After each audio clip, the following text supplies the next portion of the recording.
Écoute, je suis d'origine rwandaise, mais j'ai grandi au Burundi en tant que réfugié.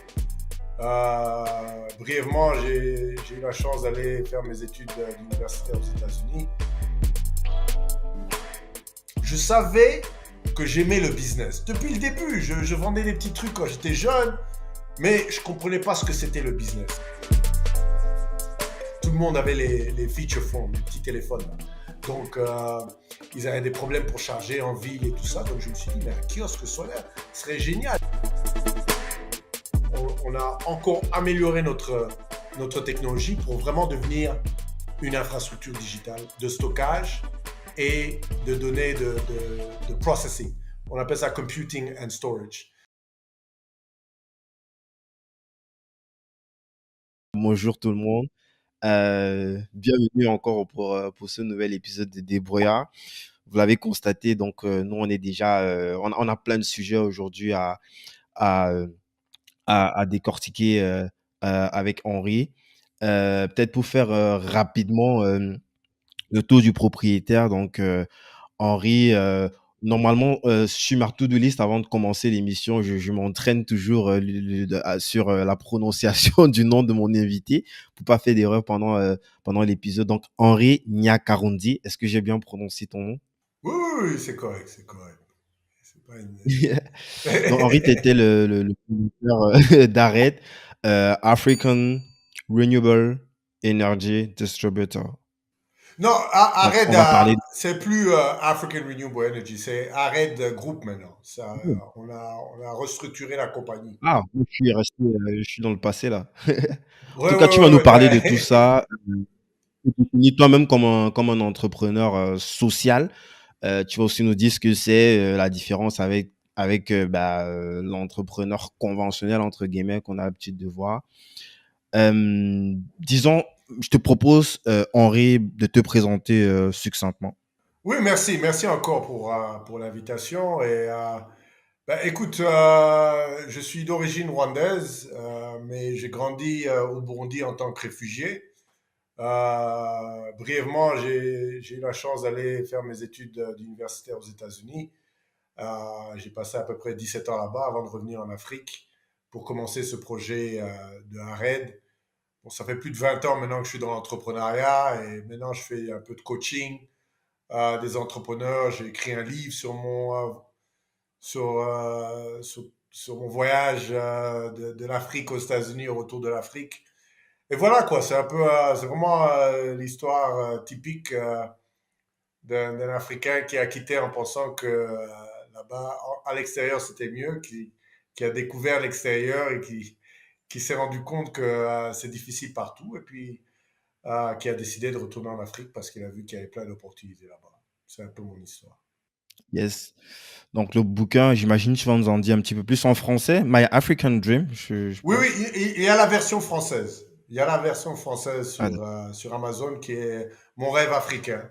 Euh, et si tu cherches sur Amazon, il y a la version française aussi. yes.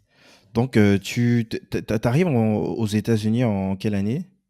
En 96. Donc, pour ceux qui ne connaissent pas la région de l'Afrique de l'Est, à cette époque, il y avait la guerre un peu partout. Au Burundi, au Rwanda venait d'avoir un génocide. Le Congo a commencé la guerre. Donc, toute la région vraiment était embrasée. Et je venais juste de finir, je venais juste d'avoir mon bac. Donc, j'ai foiré mon bac à 95, je l'ai eu en 96. Et ma mère a décidé de m'envoyer, ma soeur et moi, aux États-Unis. Elle avait sa petite soeur qui vivait là-bas, à Atlanta. Et c'est comme ça que je me suis retrouvé aux États-Unis. Yes. Et c'est quoi le contexte? Parce que là, c'était la première fois, t'étais pas encore en vacances, j'imagine. C'est quoi le contexte lorsque tu arrives à Atlanta? Non, écoute, j'ai jamais été aux États-Unis avant ça. Donc, tout ce que je connaissais des États-Unis, je suis un grand fan du basket. Donc, Jordan, c'était mon gars. Hein, on regardait Jordan, c'était à l'époque de Jordan. Bon, c'était vers la fin, un peu la fin de l'époque, mais n'empêche, je jouais beaucoup au basket, donc on regardait tous Jordan, le Fresh Prince of Bel-Air, les shows américains, c'était mon truc. Mais Avec Will Smith. j'avais une notion des États-Unis qui n'était pas réelle en fait, comme tout le monde. Hein. Tu vois tous ces shows. Heureusement, maintenant, avec l'Internet, c'est un peu différent. Mais à l'époque, il n'y avait pas Internet. Donc, on regardait tous ces shows. On regardait, le rap commençait. On écoutait beaucoup de rap à l'époque. Tupac, c'était mon artiste préféré. Donc, on avait cette perception des États-Unis qui était un pays où, tout le monde est riche, tout le monde réussit. Et voilà, quoi. Je suis parti sur ces bases et arrivé là-bas, la réalité était totalement différente. Totalement. C'était quoi les grosses différences, en tout cas, Bah c'était écoute, quoi? Tu te rappelles de ton premier mais gros choc? oui, mais oui, bah j'en parle dans mon bouquin d'ailleurs, mais le premier choc que j'ai eu, c'est que on arrive aux États. D'abord, je parlais pas anglais. J'ai appris l'anglais aux États-Unis. Euh, Bon, et le Rwanda, c'est pas non, les j'ai langues grandi officielles anglais, non, français. c'est belge, hein. L'anglophone est venu après, et puis est venu après la guerre, et bon, mais c'était une colonie belge, hein. Le Rwanda, Belgique, Congo, c'était la même colonie. Donc le français, c'était la langue nationale. Ça veut dire même le Kinyar au Rwanda, c'était pas encore le Kinyar Rwanda, c'était pas encore une langue Non, officielle, ça non, se non. parlait Il y juste a, comme il y ça. a le Kinyarwanda, il y a le Kirundi au Burundi, il y a le Kinyarwanda au Rwanda. Mais après ça, il y a le français. C'était la langue française. L'anglais est venu après la guerre, au Rwanda après la guerre, parce que beaucoup des immigrants rwandais venaient de l'Ouganda et ils ont amené le côté anglophone au Rwanda. Mais c'était français, hein. Toute cette région, Rwanda, Burundi, Congo, c'est francophone, hein. Donc, on parlait même pas, c'est pas comme maintenant. Maintenant, l'anglais, même dans ces pays au Burundi, les jeunes commencent à parler anglais. Nous, on parlait que dalle. Il n'y avait pas de. Enfin, à part ce que tu apprenais à l'école française. Moi, j'ai fait Mhm. toute la maternelle jusqu'au bac à l'école française.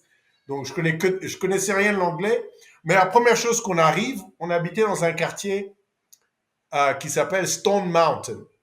Donc, pour ceux qui ne connaissent pas, à Atlanta, Stone Mountain était une ville qui avant appartenait où habitaient les Ku Klux Klan, les racistes blancs américains. Donc la première chose que Les mon gars oncle, qui voulaient faire c'est la récession aux oui, la États-Unis à l'époque. récession, mais aussi c'est eux qui portaient les calgouls blancs et tout ça. Donc en arrivant là-bas, mon oncle nous dit, parce que à l'époque, ça a changé maintenant, mais à l'époque, en 96, il y avait très peu de Noirs dans ces quartiers. Donc, à 6 heures du Mhm. soir, donc imagine, moi, je quitte un pays, le Burundi, qui est un pays en guerre. Je me retrouve aux États-Unis en pensant que c'est la liberté totale, tout le monde est freestyle, tout le monde s'aime. Et mon oncle nous assit, moi et ma sœur, et me dit, à 6 heures du soir, vous devez rentrer. Moi, je dis, mais pourquoi?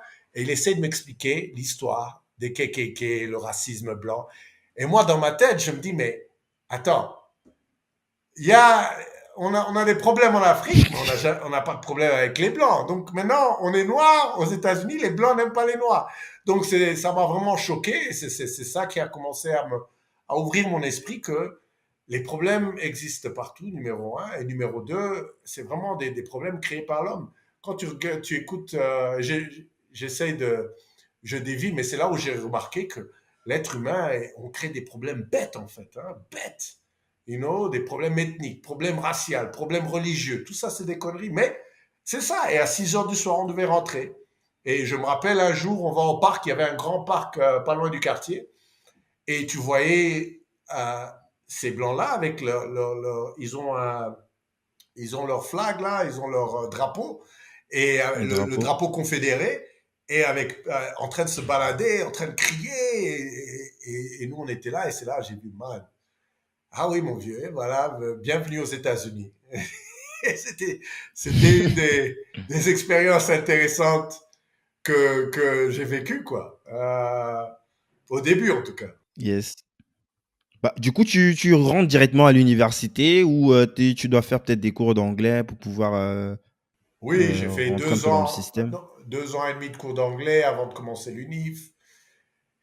Et puis l'UNIF, c'était pas pour moi. Et ça a pris 5 ans pour faire un programme de 3 ans.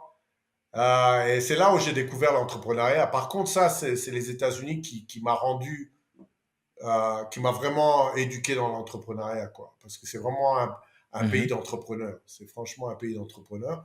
Et c'est là où j'ai découvert. Et n'oublie pas, l'entrepreneuriat à cette époque, c'est pas ce que c'est aujourd'hui. Aujourd'hui, on pousse les jeunes à aller à l'entrepreneuriat. Nous, notre génération, c'était plus étudie, prends un diplôme, va chercher un boulot. Si tu es entrepreneur, c'est que tu as raté ta vie, quoi. Donc, c'était assez compliqué, mais ouais. Euh, j'ai fait 2 ans d'anglais, et puis 5 ans, j'ai fait computer science, programmation. Et Mhm. voilà quoi, j'ai terminé en 2003, mai 2003. Donc de 90, 87, ouais, 97, j'ai commencé en 97 et j'ai eu mon diplôme en 2003.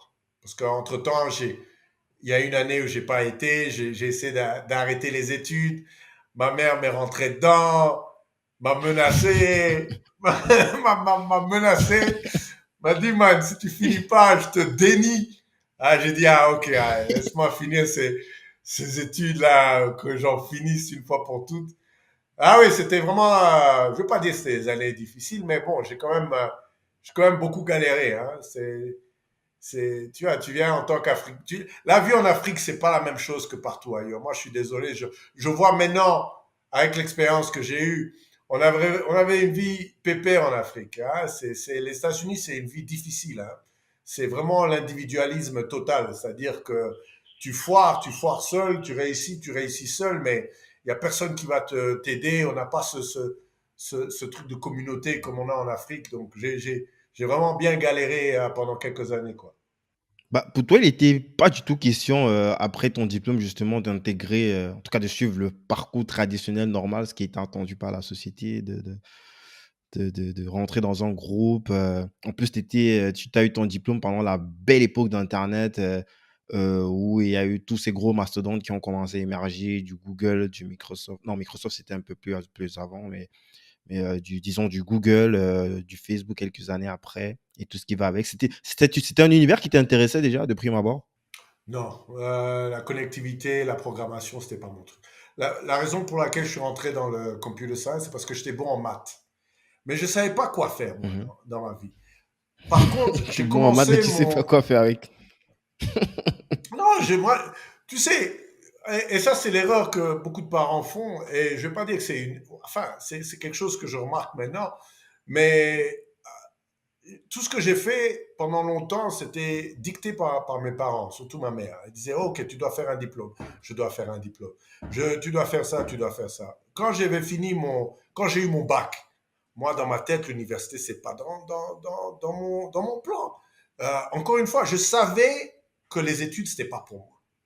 Je savais que j'aimais le business. Depuis le début, je vendais des petits trucs quand j'étais jeune. Mais je ne comprenais pas ce que c'était le business. Les États-Unis m'ont montré très bien ce que c'est l'entrepreneuriat et tout ça. Mais même quand j'ai commencé l'entrepreneuriat aux États-Unis en 98. Mon premier business en 98. N'oublie pas, je suis immigrant. Je me lance dans une compagnie. Je suis un contracteur de revente de filtres à eau, un système de filtre à eau. Et c'est Mhm. la première, c'est le premier, je veux dire, un micro-business que j'ai fait parce que j'étais toujours à l'école, je cherchais de faire de l'argent. Et je savais que ça, c'était pour moi. Même que j'ai foiré pendant 10 ans avant de réussir ma première entreprise. Mais je savais que c'était un truc pour moi. Je comprenais, ça, c'était logique pour moi que tu gagnes basé sur les efforts que tu mets dessus, etc., etc. Alors que travailler pour quelqu'un, c'était pas pour moi. C'était vraiment pas pour moi. Je me faisais virer. J'avais toujours des problèmes avec mes patrons. Ah oui, c'était vraiment un problème. Hein. Je n'aimais pas qu'on me donne des ordres. Je comprenais pas pourquoi un gars qui avait moins d'études que moi était mon patron. Tu vois, je questionnais tout, quoi. Tu vois ce que je veux dire? Je questionnais tout. Et c'était toujours un problème. Donc, je savais que l'entrepreneuriat, c'était pour moi. Le problème maintenant, c'est que mentalement, j'étais pas encore prêt parce que je comprenais pas ce que c'était l'entrepreneuriat. Je comprenais pas que ça demande beaucoup plus d'efforts que de travailler pour quelqu'un et tout ça. Et tout ça, c'est venu après. Mais et puis c'était une bataille l'entrepreneuriat entre moi et ma mère. Hein. À chaque fois, c'était va chercher, va prendre un boulot. Pourquoi tu veux pas travailler? Et moi, je disais non, je veux faire ça. Donc tu vois, tu te bats avec la famille. les business ne réussissent pas trop bien, donc tu dois en plus de ça appeler la famille pour t'envoyer un peu d'argent parce que le business n'a pas rentabilisé certains mois. Donc c'est vraiment, c'était complexe et heureusement que j'ai pas abandonné. Je serais pas mentalement, je serais déprimé aujourd'hui si j'avais abandonné l'entrepreneuriat et cherché un boulot, une carrière. En tout cas, j'aurais déprimé. Donc heureusement que je me suis battu pour quoi. Yes. Donc, cette première entreprise, tu as réussi à l'amener quelque part ou tu l'as Ah, plantée? nulle part. Quoi. Nulle part. C'est- et j'ai fait ça pendant 2, 3 ans. Ça T'as n'allait. mis beaucoup d'argent pour. C'est quelque chose que tu Non, pouvais lancer comme ça ou il non, fallait mettre beaucoup d'argent j'ai mis 1000 et quelques dollars. Mais c'était de vente. Tu gagnais sur commission. Donc c'était sur la vente. Mhm. Euh, et, euh, et à l'époque, j'étais nul en vente. Mon anglais était encore. Pardon, il y a un hélico là qui Pas de passe. souci. J'habite à côté de l'aéroport. Donc, Ah, mon c'est anglais pratique était ça. cassé. J'avais Donc pas tu de peux voiture. rapidement, dès qu'il y a un truc, tu peux rapidement prendre le prochain avion là pour. Ouais, absolument, ouais, ouais. Oh, Mais non, là les gens vont pas me je pardonner savais là. rien. Je m'y connaissais pas. Mais ce qui était bien avec cette compagnie, parce qu'en fait, c'est une compagnie qui t'embauche en tant que contracteur, en tant que micro-entrepreneur pour revendre leurs produits. Mais ce que Mhm. j'ai beaucoup aimé avec cette compagnie, c'est qu'ils avaient aussi un programme de formation. Et ce premier programme de formation a changé ma vie, littéralement changé ma vie. Parce qu'ils C'était quoi de t'introduisent la formation, un peu de la vente sur ou la vente, sur les mentalités, quel genre de mentalité tu dois avoir pour vendre, quel genre de mentalité le client a, quelles sont les stratégies de vente, quel genre de livre à lire. C'est la première fois que j'ai lu le livre. Oh merde, j'ai oublié le nom. C'est un livre très connu. Anyway. qui ça, Robert Cialdini? Non. Napoleon Hill. Think and Grow Ah, Rich. Voilà. Napoléon. Voilà. Think Réfléchissez et and Grow devenez riche. Rich. Et c'est des trucs qu'on t'apprend pas à l'école. Ça n'existe pas à l'école. Donc pour moi, ça m'a totalement. Et je me rappelle quand je parlais à ma mère et je lui parlais de certains passages du bouquin pour essayer de vendre l'idée de l'entrepreneuriat. Et en plus, comme c'est à l'américaine, c'est écrit à l'américaine là avec les power words et tout. Non, heureusement, ma mère parle C'est anglais ça, parce ça choque. elle travaillait à Ethiopian Airlines, donc elle parlait anglais. Ma mère, Mm. notre famille, c'est un peu compliqué parce que quand tu grandis, ma mère a quitté le Rwanda quand elle avait 5, 6 ans. C'est comme ça on est né en tant que réfugié. Et elle a fait une partie de sa vie au Kenya. C'est comme ça qu'elle a appris l'anglais. Et puis avant de venir au Burundi.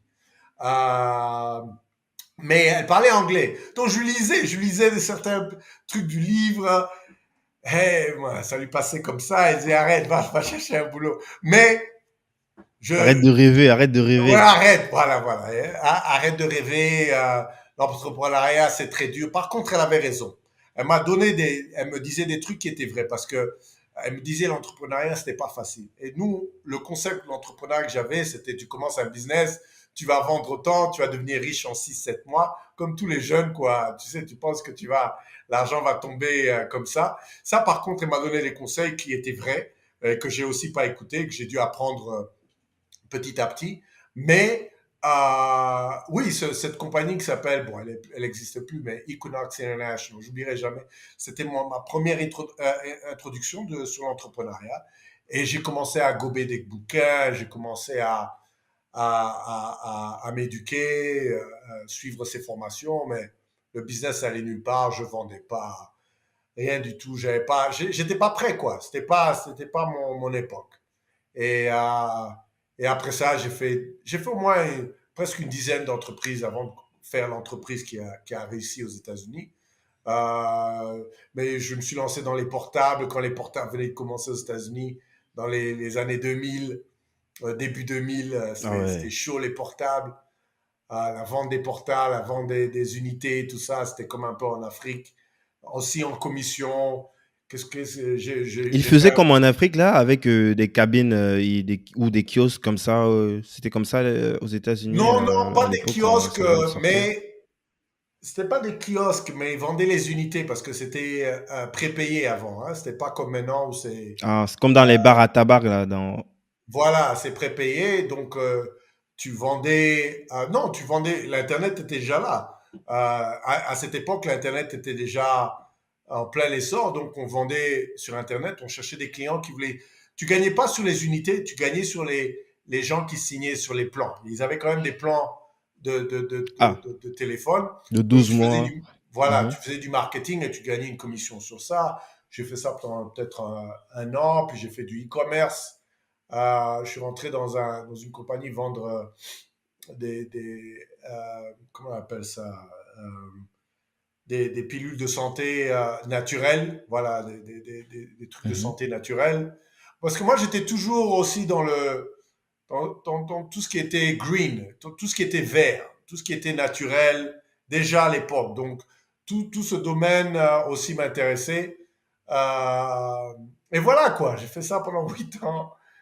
Et à 8 9 ans, et bon, mais entre-temps, ça foirait, donc je faisais un boulot à côté, puis après deux boulots. Tu sais, vraiment la vie d'un Tu Africain te à faisais l'étranger, quoi. virer, ensuite tu retombais. Ah ouais? Hein, man, je me suis fait virer pas mal de fois, hein. Ça, je peux te le dire.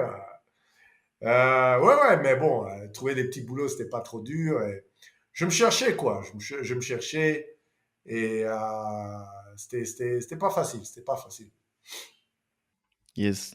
Donc, si on revient, lorsque tu termines finalement avec ton diplôme, est-ce que là, concrètement, tu te dis, OK, là, je suis complètement libre, j'ai plus d'obligations, j'ai rempli ma part du contrat avec ma mère, donc je peux aller euh, prendre peut-être plus de risques qu'en entrepreneuriat. C'était quoi la suite, justement, après ton diplôme? Ben écoute, ma mère est venue. La première chose que j'ai fait, je lui ai donné le diplôme et exactement ce que je lui ai dit. J'ai dit, maman, c'est fini. Les études, pour moi, c'est terminé. Hein, parce qu'elle me parlait un peu, elle me parlait de faire un master. Je l'ai regardé très sérieusement. Je lui ai dit, maman, ne me parle plus d'études. C'est fini pour moi. Donc, c'est là que mon... Et oui, après ça, bon, écoute, j'ai dû faire du boulot. Comme j'avais un diplôme sur computer science, jusqu'à maintenant, c'est très bien coté. La programmation et tout ça, j'ai essayé la programmation. C'était pas pour moi non plus. J'ai travaillé pour une compagnie pendant un an à programmer. J'avais horreur de ça. Et donc, voilà, T'avais horreur de quoi? C'est le projet, ce sont les projets sur lesquels tu bossais qui te plaisaient pas, ou alors c'est le métier en lui-même qui t'est pas le fait de programmer, d'écrire des lignes de code, d'élaborer des mais, mais c'est une, qu'est-ce que t'as détesté en fait? non, c'est une combinaison de plusieurs choses. D'abord, c'est cette structure de faire la même chose tous les jours. Tous les jours, c'est le même truc. Et je savais que c'est quelque chose qui me dérangeait. Moi, j'avais besoin de quelque chose qui me permet de créer, qui me permet de prendre mes décisions. Encore une fois, je travaillais dans un environnement aussi où je me sentais pas à l'aise dans le sens où j'étais avec une équipe qui était très bien dans la programmation et moi parce que je n'aimais pas, j'étais pas bon. J'étais pas bon non plus dans le côté programmation.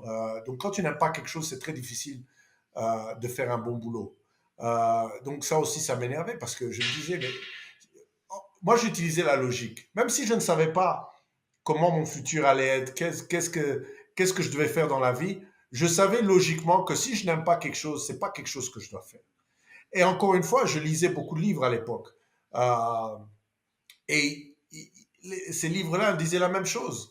Écoute, si, le pire des choses que tu peux faire dans la vie, c'est de faire quelque chose que tu n'aimes pas. Tu vas vivre une vie misérable. Donc, je regardais tous ces ingrédients et moi, je suis du type que je prends des décisions très vite.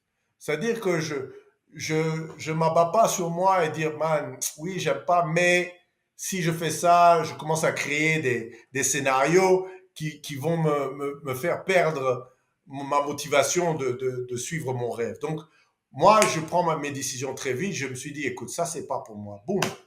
Et en moins de 2 semaines, j'ai quitté le boulot, quoi. Et c'est une bonne Ah chose, mais c'est ouais, aussi une deux erreur semaines. parce que parfois je quittais le boulot, j'avais pas un autre boulot, je faisais un Ouais. business, le business ne marchait pas, j'avais plus d'argent et voilà, je devais appeler mes parents pour me dépanner, quoi. C'est ça, les problèmes commençaient.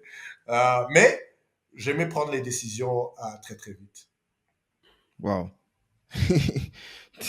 T'étais vraiment en mode tête brûlée, quoi. Donc, tu sautais direct Ah comme ça. oui, oui, oui. Ok. Ah, man, y a pas de, on vit qu'une fois, man. Tout ça, je me disais, on vit qu'une fois.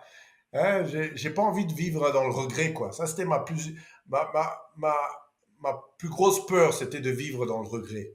Ça, c'était une chose qui me faisait peur tout le temps. À chaque fois que je pensais que j'allais regretter quelque chose, je devais le faire. Même si je foirais, au moins je l'avais fait. Dans mon système, je me sentais mieux.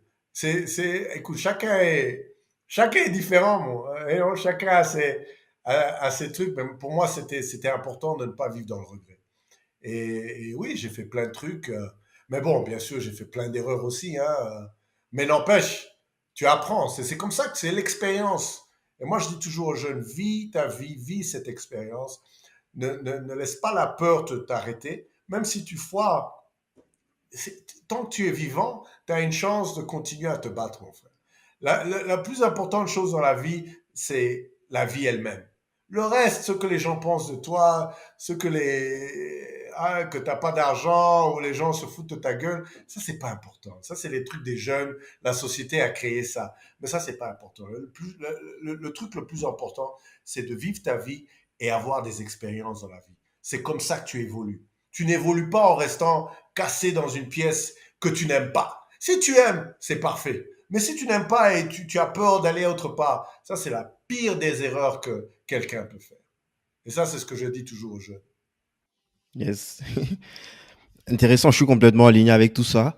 Henri, on va arriver sur le vif du sujet. On va parler on va, on a bifurqué, mais en même temps, c'est ça qui fait aussi la beauté de l'échange. On va parler d'arrêt de groupe.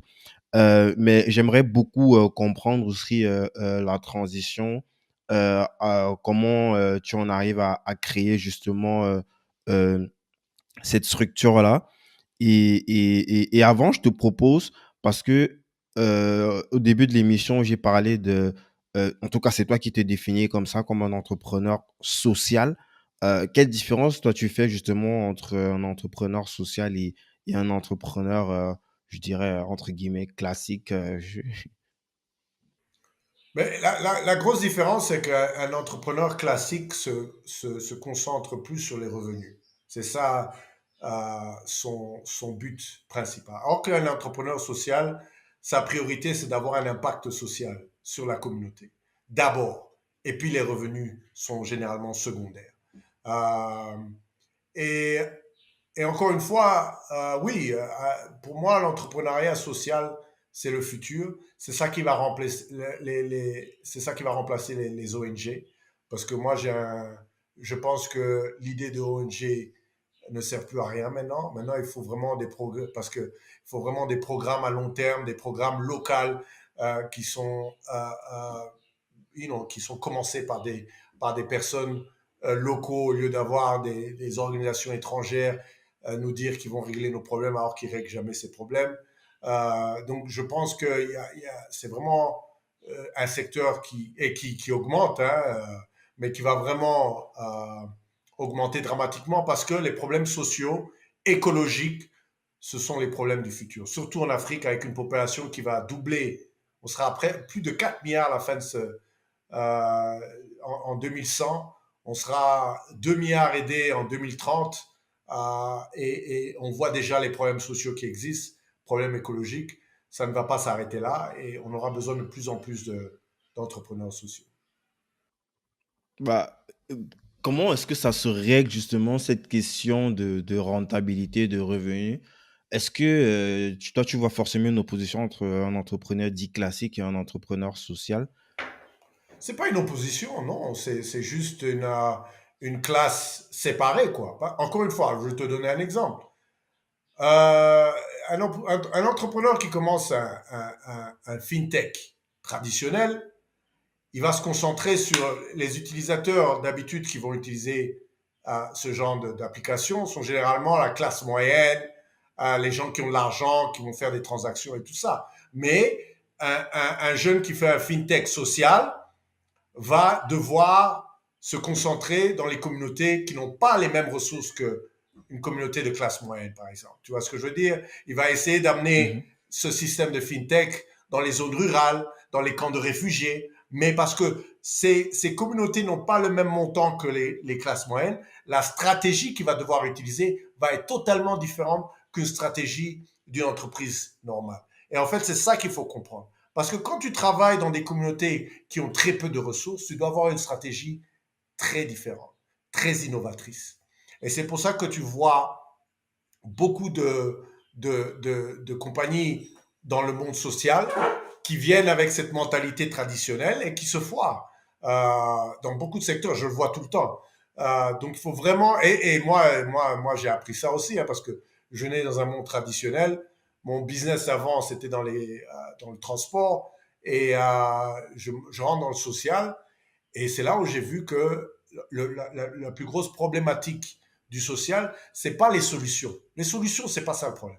Le plus gros problème, c'est ta stratégie économique. C'est-à-dire comment tu vas gagner avec des gens qui n'ont pas beaucoup d'argent et beaucoup n'ont presque rien.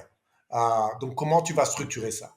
Parce que quand tu offres un service, tu dois être rémunéré. C'est aussi simple que ça. C'est ça le business. Tu offres un service ou un produit et tu reçois une rémunération pour. C'est aussi simple que ça, l'entrepreneuriat, le business. Mais maintenant, quand tu travailles dans des communautés avec très peu de ressources ou pas de ressources, comment tu fais ça? Et ça, c'est la partie qui est très intéressante pour moi et c'est la partie euh, que j'ai beaucoup appris quoi, en faisant un raid.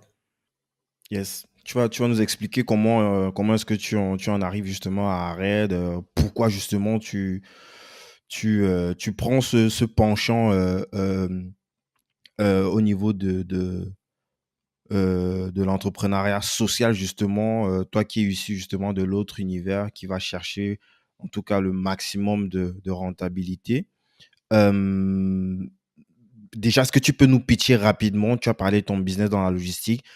J'imagine que c'est le précédent business que tu as déployé avant de te donner corps et âme à Red et justement de quitter les États-Unis pour venir le faire sur place en Rwanda et plus globalement en Afrique.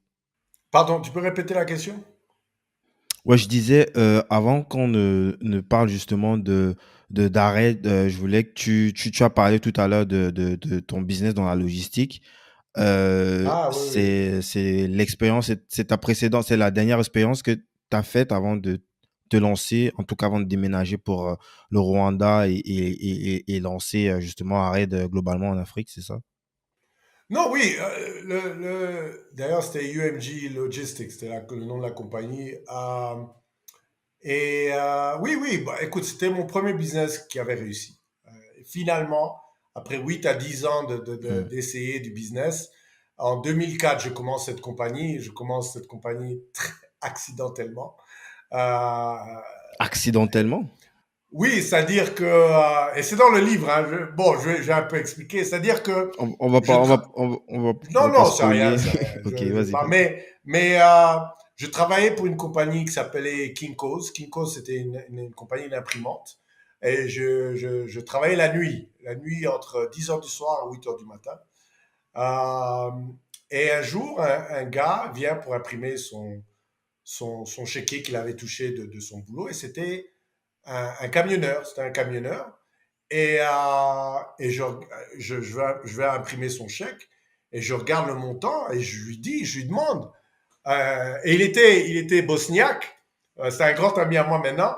Et je lui demande, mais tu gagnes ça par mois? Il me dit, non, non, moi je gagne ça par semaine. Et puis comme vrai entrepreneur que je suis, j'ai dit quoi? J'ai dit, c'est ça que tu gagnes? Attends, c'était combien? Là, t'es choqué, là. C'est quoi? C'était Non, c'était 3000 $. Et moi, par je pensais que semaine. c'était par mois. Et le gars, il gagnait ça par semaine. Par semaine. Moi, j'ai dit Ah non. ouais. Alors, j'ai dit, mais comment tu rentres? Mais lui, il était camionneur, donc il savait, lui, il conduisait pour une compagnie. Donc, ils ne savaient pas comment commencer une compagnie de camion. Parce que moi directement, quand je vois des trucs pareils, c'est bon. Alors, je me suis dit, je Ben, si commence lui, il à. gagne 3 000 par semaine, ça veut dire que celui qui a la compagnie, il gagne peut-être 5 fois, 6 fois plus, quoi. Exactement.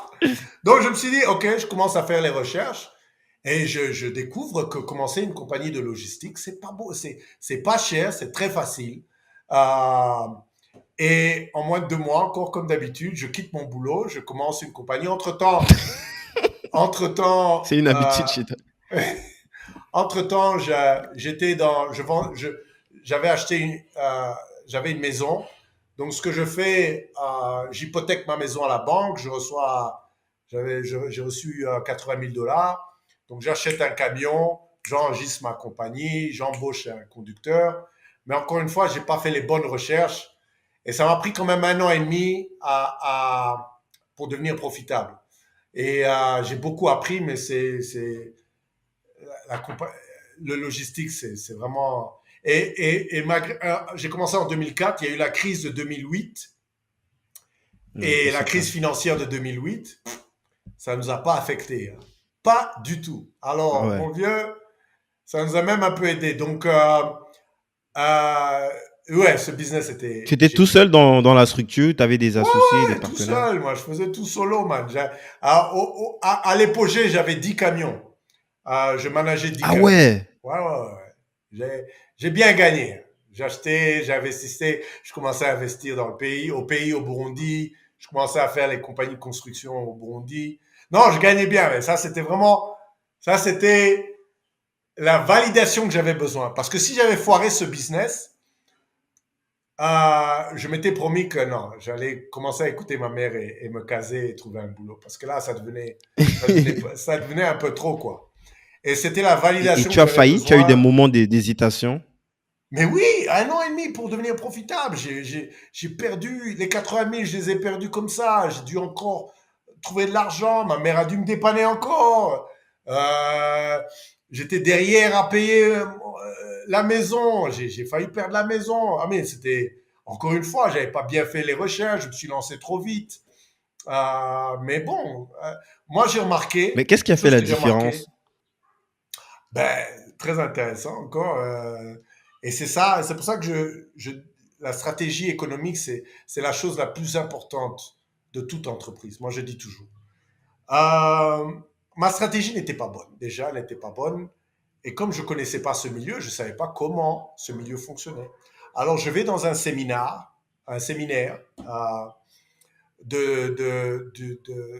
d'une compagnie qui était extrêmement profitable, une des plus grosses compagnies de camions aux États-Unis. Ils font un séminaire et ils parlent comment bâtir une compagnie de camions profitable, minimiser tes coûts, parce que les plus gros coûts, c'est l'essence, la maintenance et tout ça. Je n'avais pas factorisé tous ces trucs-là. Et ils expliquent comment, je ne vais pas rentrer dans les détails techniques, mais au lieu de acheter ces camions, il y a plus de 1 million de camionneurs aux États-Unis qui ont leurs camions, mais qui n'ont pas de licence d'opérer sur le terrain. Tu dois avoir une licence pour opérer sur la route, c'est-à-dire pour avoir les contrats et tout ça. Moi, j'avais la licence. Donc, au lieu d'acheter ces camions, maintenant, j'embauchais les gens qui avaient leur propre camion, ils utilisaient ma licence et je leur donnais les commandes et je gagnais un pourcentage sur toutes les commandes. Donc, quand j'ai adopté ce modèle, je suis devenu profitable en moins En d'un fait, tu mois et as demi. ubérisé ton modèle, quoi. À peu près. C'est exactement ça, quoi. Si j'avais mis une application dessus, man, je serais loin. Mais après 6 ans et demi Ouais. de ce business, j'en ai eu marre aussi. C'est parce que c'est quand même un business très stressant. Hein. C'est très stressant. Euh, À mais c'est là où t'arrêter, tu t'as fermé la compagnie? ouais, ouais, ouais, j'ai fermé la boîte. Oui, parce que l'idée de arrêt m'est venue en 2009. Donc, j'ai continué la boîte jusqu'en 2012. Donc, 2005 à 2012. Euh, et en 2012, décembre 2012, c'est là où j'ai fermé la boîte. Et je suis rentré en décembre 2012 en Afrique. Il n'y avait pas une possibilité de revendre, je sais pas, le concept, de faire une sorte de reprise, quelqu'un ne pouvait pas, ou la licence, Si elle est j'ai pas personnelle à vendu, ton nom, j'ai c'est pas formé possible. des amis à moi sur ce concept pour qu'ils gagnent de l'argent. J'ai commencé à partager, comme je fais dans les vlogs maintenant, mais pas dans les vlogs, je partageais avec des amis. comment faire, Mhm. mais vendre, non. J'avais pas le temps. Pour moi, à partir de 2010, 2011, mon focus maintenant, c'était l'Afrique. Donc, je m'en foutais un peu de essayer de vendre. Je voulais pas qu'il y ait quelque chose qui me dévie de ce but, quoi. Donc, je voulais fermer, j'ai tout vendu. Ce que j'ai pas pu vendre, j'ai rendu ça à la banque. Euh, à l'époque, j'avais déjà plusieurs maisons et j'ai tout fermé, tout donné. J'avais plus rien là-bas. Aux États-Unis ou Ouais, ouais, aux aussi États-Unis, également en Afrique? j'ai tout laissé. Non, j'avais rien en Afrique. Comme je vivais aux États-Unis, je venais de commencer les investissements de construction au Burundi, mais j'avais rien. J'avais pas de maison, j'avais pas de terrain. Enfin, j'avais pas de maison en Afrique. J'avais tout été aux États-Unis, donc j'ai tout liquidé pour rentrer. Je suis rentré avec ce que je pouvais et pour commencer à arrêter. Arrête, c'était devenu. Moi, quand j'ai quelque chose en tête, c'est fini. Tout le reste, Mais c'est c'est quoi plus le important, déclic? quoi. Parce que c'est assez radical quand même. On parle quand même de presque une quinzaine d'années que tu as passé, des trucs que tu as construits là-bas, des liens que tu as tissés, et de couper ça comme ça pour rentrer au bled, c'est quand même chaud, quoi. C'est pas évident, c'est une grosse. Même si tu es du genre à prendre tes décisions rapidement, c'est quand même assez lourd, quoi. Je pense que même moi, je suis un peu comme toi, mais il y a certains trucs où je suis réfléchi par deux fois quand même. Je veux dire, Non, est-ce pas qu'il y a eu un moi, choc? hein. Est-ce qu'il y a quelque chose un déclic? Non, écoute, j'ai décidé de rentrer parce que j'ai j'ai eu cette impression. Donc, la compagnie logistique marchait très très bien. Je gagnais très bien ma vie. Euh, mais je rentrais en vacances en Afrique et je commençais à voir la transformation de l'Afrique, surtout le Rwanda. Je venais en vacances au Rwanda, Burundi, et je voyais la transformation du Rwanda. Et je me suis dit, man, je peux avoir un plus gros impact en rentrant sur le continent qu'en restant aux États-Unis. Parce qu'encore, on n'oublie pas, aux États-Unis, tu es noir. Hein, que tu sois riche ou pas, tu restes noir. Hein, tu as toujours ce blocage. Alors que pour moi, je voyais que l'Afrique en étant une opportunité d'étendre ce que je voulais faire. À l'époque, je ne savais pas ce que je voulais faire encore, mais je voyais que l'Afrique, ça allait continuer à monter. Et moi, la seule résistance que j'ai eue, c'est encore, j'ai pas envie, ça va, ma mère, si elle écoute ça, elle va penser que, man, les gens vont penser que je suis négatif. Ma mère me disait, mais tu viens faire quoi? Tu réussis, tu gagnes. Et puis elle m'a dit, Il faut te coincer. j'en parle dans le bouquin, elle me dit, écoute, si tu rentres, ne me demande pas de l'argent. Hein? Si tu foires dans ton projet, ne me demande rien. Ouais, je lui ai dit oui, oui, oui, t'inquiète, j'ai du pognon, je rentre. Mais c'était ça, quoi. Elle me disait non, ton projet, tu connais pas, ça fait beaucoup de temps que t'es parti. Elle avait raison, hein. Écoute, l'Afrique, je suis venu avec la mentalité américaine, j'ai eu beaucoup de bonnes et mauvaises surprises. Mais c'est comme ça que je suis un fonceur. Parce qu'encore une fois, j'essaye de minimiser, de réfléchir trop de fois. Parce que si je réfléchis trop, ça va bloquer ma décision. Et j'aime pas ça.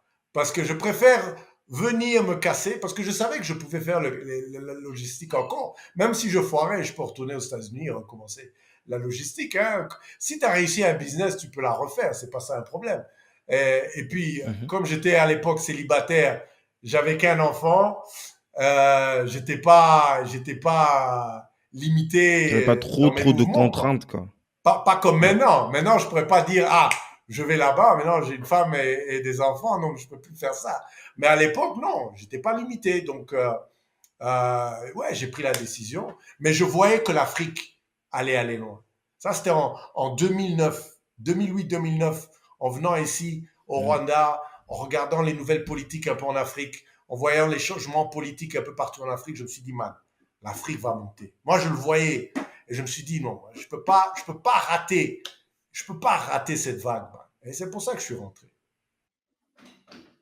En plus, il y a quand même une grosse tendance là du côté de l'Est et pas que le Rwanda, que ce soit le Kenya, l'Éthiopie. Man, il y a eu une accélération en 10 ans, on dirait ils ont pris l'équivalent de presque 50 ans d'avance quoi, par rapport Mais c'est pas aux seulement autres. ça. Moi, je vais souvent au Nigeria. Le Nigeria, ils sont loin, les jeunes. Les jeunes là-bas, mon vieux, moi, le Nigeria, c'est le marché le plus dynamique que j'ai vu en Afrique. J'ai voyagé beaucoup en Afrique, donc, dans l'Est, l'Ouest, au Nord, au Maroc, en Égypte. J'ai jamais vu des jeunes aussi dynamiques au Nigeria. C'est vraiment des gars. Non, partout en Afrique. Mais à l'époque, je ne voyageais qu'au Burundi et au Rwanda. C'est maintenant avec Arrête que je voyage dans plusieurs pays euh, pour nous étendre. Mais je voyais déjà au Rwanda les changements. J'écoutais beaucoup plus les nouvelles. Et je regardais les nouveaux jeunes leaders qui venaient en tant que président, qui avaient une perception un peu différente des anciens. Mais c'est surtout les jeunes que je voyais qui avaient faim d'un changement. Tu vois ce que je veux dire? Je me rappelle encore, la chose qui m'a marqué au Rwanda, c'est cette organisation qui s'appelle RDB. Donc, ils venaient de lancer une Rwandan Development Board. C'était une organisation que j'avais jamais vu ça n'importe où dans le monde, même aux États-Unis, où tout, tu viens, c'est un bureau où tu enregistres ta compagnie, si tu veux, toutes tes licences, tout ce que tu as besoin se fait à partir de ce bureau. Tu n'as plus besoin d'aller à ce ministère, à là, à ici, à là-bas, pour avoir les licences que tu as Parce que c'est eux besoin. qui le faisaient pour toi? C'est-à-dire, C'est-à-dire, est-ce que eux ils partaient faire les démarches pour toi ou ils possédaient déjà des licences et ils te mettaient comme en sous-location de ces licences-là? Je sais pas. non, non, non, je te parle de... Non, ça c'était bien avant que j'enregistre ma compagnie Arrête. Mais je venais en vacances, moi. Moi, je venais en vacances Ouais, non, je parle de et... la structure que tu viens de mentionner, qui te permettait justement d'avoir tout ce que tu Non, non, pouvais c'est une avoir structure besoin comme licence gouvernementale. pour Ça appartient déployer. au gouvernement. C'est une structure Ah, c'est le gouvernementale. gouvernement qui a ouais, c'était le gouvernement. Ok. Oui, ça appartient au gouvernement. Ah RDB, ouais, Rwandan ça Development Board, existe ça. ça. Oui, tu peux Google ça maintenant. Maintenant, c'est encore mieux. Avant, c'était 24 heures pour enregistrer ta compagnie. Bon, tu devais faire ça manuellement. Mais pourquoi ils mettent pas Fais... ça au Cameroun? Maintenant, tu fais ça sur Internet. C'est 4 heures. 4 heures pour enregistrer ta compagnie. Et c'est tout digital. Mais à l'époque, quand alors je vais visiter RDB, je regarde, je pose des questions, je me dis, mais c'est incroyable quand même qu'ils ont une structure pareille. Au Burundi, ils essaient d'implémenter la même structure. Ben non. Et je voyais ça, je disais non, man. Et je voyais aussi, il y avait plein d'opportunités en Afrique comparé aux États-Unis. Il y avait plein de choses à faire dans différents secteurs. C'est une question de savoir quel secteur tu veux te lancer dedans. Mais voilà quoi. Moi, je me suis toujours concentré sur les opportunités. Les problèmes viennent quand tu commences la compagnie. Ça, là, tu vas découvrir les problèmes. Mais je cherche pas à savoir les problèmes avant, parce que sinon ça va me déranger la tête. Donc Te je regarde que décourager. les opportunités et je prends une décision et boum, encore une fois, je me suis lancé. Et voilà quoi. Mais ouais, RDB, bon, maintenant il y a pas mal de pays qui ont ce genre de structure. Hein. Enfin, je sais qu'en Afrique du Sud, ils ont ça. Il y a pas mal de pays maintenant qui adoptent cette structure. Mais je vois, en tout Et cas c'est le l'Afrique pour gouvernement moi. qui pilote directement ça. C'est pas une structure intermédiaire. C'est le gouvernement Non, qui le non, pilote non, ça directement. appartient au gouvernement. En tout cas, RDB, si tu fais RDB Rwanda, tu vas voir, ça appartient au gouvernement. C'est une structure gouvernementale. Ils ont même maintenant, ils ont étendu le projet. Hein, ils font beaucoup plus que ce qu'ils faisaient avant que je commence. Mais oui, oui, RDB, c'est vraiment une structure gouvernementale. Et le CEO et tout ça sont embauchés par le gouvernement. Ils sont employés du gouvernement, mais c'est une structure pour faciliter l'entrepreneuriat au Rwanda. Même pour les étrangers, quelqu'un Oui, qui n'est pas oui, rwandais, qui veut oui. incorporer quelque chose. Man, tout ça sur Ah ouais. Internet maintenant, man. T'as plus besoin de casser la tête. Allez, à 20 000 coins. Non, par contre, pour ça, c'était incroyable. Hein. Moi, je regardais ça, je disais, Mhm. man. Tu sais, il y a des trucs que tu Et au vois. niveau, Mhm. Ouais, vas-y. Au niveau des coûts, est-ce qu'au niveau des coûts, si c'est au hasard comme ça, comme on peut voir souvent dans certains pays, il n'y a pas une régulation claire et concise sur combien est-ce que ça te coûte exactement pour incorporer une structure? Bon, ça dépend des pays. Au Rwanda, c'est zéro. C'est ça, ça te coûte rien. What? Ouais, ouais, c'est zéro pour Bah, enregistrer une qu'est-ce qu'ils compagnie. gagnent alors, puisque toute la logistique, ça demande pour mettre justement Et ils gagnent sur les la tech. taxes. Tu dois payer les taxes, tu dois payer plein de trucs. Tu dois payer. Bon, la licence, c'est différent. Moi, je te parle d'enregistrer une compagnie. Bon, après ça, si Donc, tu as besoin de l'objectif, c'est juste licence, de dynamiser, d'attirer le maximum absolument, d'entrepreneurs, que ce soit absolument. rwandais C'est ou de, internationaux, pour venir faire du absolument. business C'est de localement, quoi. créer de l'entrepreneuriat Ah, ils ont sur tout le pays. compris. Ils ont. Oui, oui, pour ça, ils ont compris. En tout cas, pour l'enregistrement, la structure, pour ça, la digitalisation, c'est le Rwanda qui en parlait bien avant beaucoup de pays. Hein. C'était quand même intéressant de voir, même dans le côté éco, hein, c'était en 2006 qu'ils ont euh, euh, arrêté l'utilisation de plastique, des sachets plastiques. 2006, hein, Mhm. bien avant tous ces. Maintenant, il y a plusieurs pays qui essayent de faire ça, mais je crois que le Rwanda était le premier pays. Non, ils ont quand même eu beaucoup de mettre en place des structures pour vraiment créer une vision du pays, quoi. Bon, bien sûr, c'est un petit pays, il y a d'autres challenges aussi, mais question de paperasserie et tout ça, ça, ils ont fait un bon boulot. Ouais, ça va vite. Du coup, toi, donc, quand tu rentres, tu sais pas encore que tu vas créer Arrête, mais t'as testé des trucs, t'as foiré des trucs, t'as commencé par quoi déjà? Ah si, non, je savais, en 2009, euh, je savais dans quel secteur et qu'est-ce que j'allais faire, mais l'idée, bien sûr, c'est pas l'idée que j'ai aujourd'hui. En 2009, j'ai eu cette idée de C'est, kiosque solaire. c'est- pour rassurer plein de personnes qui nous écoutent, ce n'est jamais, ce que tu fais après, ça n'a jamais, généralement, ça n'a rien à voir avec ce que tu avais prévu faire dès le départ, quoi. Ah oui, oui, oui, oui, oui, oui, ça a totalement shifté très très vite, mais au tout début, l'idée c'était d'avoir un kiosque solaire pour charger les téléphones. Parce qu'à l'époque, il n'y avait pas encore des smartphones. Euh, Ça, je te parle de 2009-2010, c'était pas très Mhm, courant. Euh, il y avait, mhm. bon, il y a C'était toujours des problèmes. cher, surtout. C'était très très cher, il y avait très peu de gens qui avaient de téléphone. Donc la connectivité, c'était même pas dans la discussion, mais le chargement téléphone, c'était ce que les gens avaient le plus gros problème parce que tout le monde avait les feature phones, les petits téléphones là. Donc, ils avaient des problèmes pour charger en ville et tout ça. Donc, je me suis dit, mais un kiosque solaire serait génial. Et l'idée me venue parce que quand je voyageais à l'aéroport, je voyais toujours, surtout en Europe, les endroits où charger ton téléphone. Je dis, mais si tu amènes ça Ouais. dans une Même à zone l'arrêt bus, tu publique. as des points pour charger le Ah, je téléphone. voyais, j'ai pas vu ça, mais je voyais à l'aéroport. Et je me suis dit, mais si tu amènes ce même modèle, mais dans les zones publiques, dans les marchés, c'est là où il y a le plus de gens qui Plus sont d'affluence. Ouais. oui, plus d'affluence, qui sont là toute la journée, qui utilisent à l'époque, tout le monde, c'était les SMS. Je sais pas si tu te rappelles, c'était SMS, SMS. Ouais. Les gens te bipaient à 24 heures à la ronde. Ils n'avaient pas assez d'unités. Appelle-moi. Donc, mais charger les téléphones. Et donc, c'était l'idée, un kiosque solaire pour charger plusieurs téléphones. Et j'ai concocté un petit modèle parce que j'ai pas fait d'études de marché, rien. J'ai développé un petit modèle pour tester. Mais ça m'a pris 3 ans pour développer le premier prototype.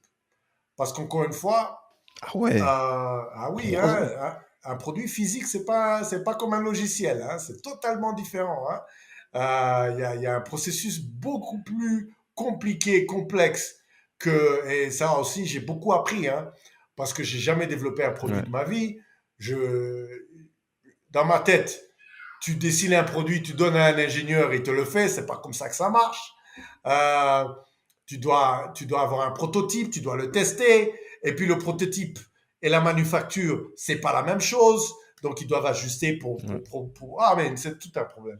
Donc, 3 ans, et quand le prototype a été terminé, c'est là où j'ai tout liquidé, je suis rentré, j'envoie le prototype directement au Rwanda, euh, et j'arrive, et Au je lance Rwanda, le. ça veut dire que c'est au Rwanda que c'était fabriqué? Non, non, je l'envoie. Il a été fabriqué en Pologne, le premier Ah, prototype. ça avait déjà été En- fabriqué et puis tu l'envoies, ok. Bah, Non, tu l'as quand fait fabriquer où? il a terminé en Pologne. Le premier prototype a été En fabriqué en Pologne, ok. Pologne. Un ingénieur que j'ai Ok. trouvé sur Internet. Internet, mon frère, c'est ça qui m'a sauvé. Sans Internet, Internet. j'aurais pas pu faire tout ça. Non, c'est un ingénieur que j'ai Yes. trouvé, mais je lui dis de l'envoyer au Rwanda, le prototype arrive, je le sors, je l'implémente, mais le prototype, c'est de la merde. La qualité est merdique. Mhm. Le, le prototype commence à tomber en panne en moins de 2-3 Ouais, mois. Et ça devient, c'est là où le début de la frustration commence. Et puis en plus de ça, en 6 mois, je découvre que le modèle que j'avais de gagner sur le chargement de téléphone seulement, ça n'allait pas marcher. J'avais un modèle de charger 1 dollar par chargement.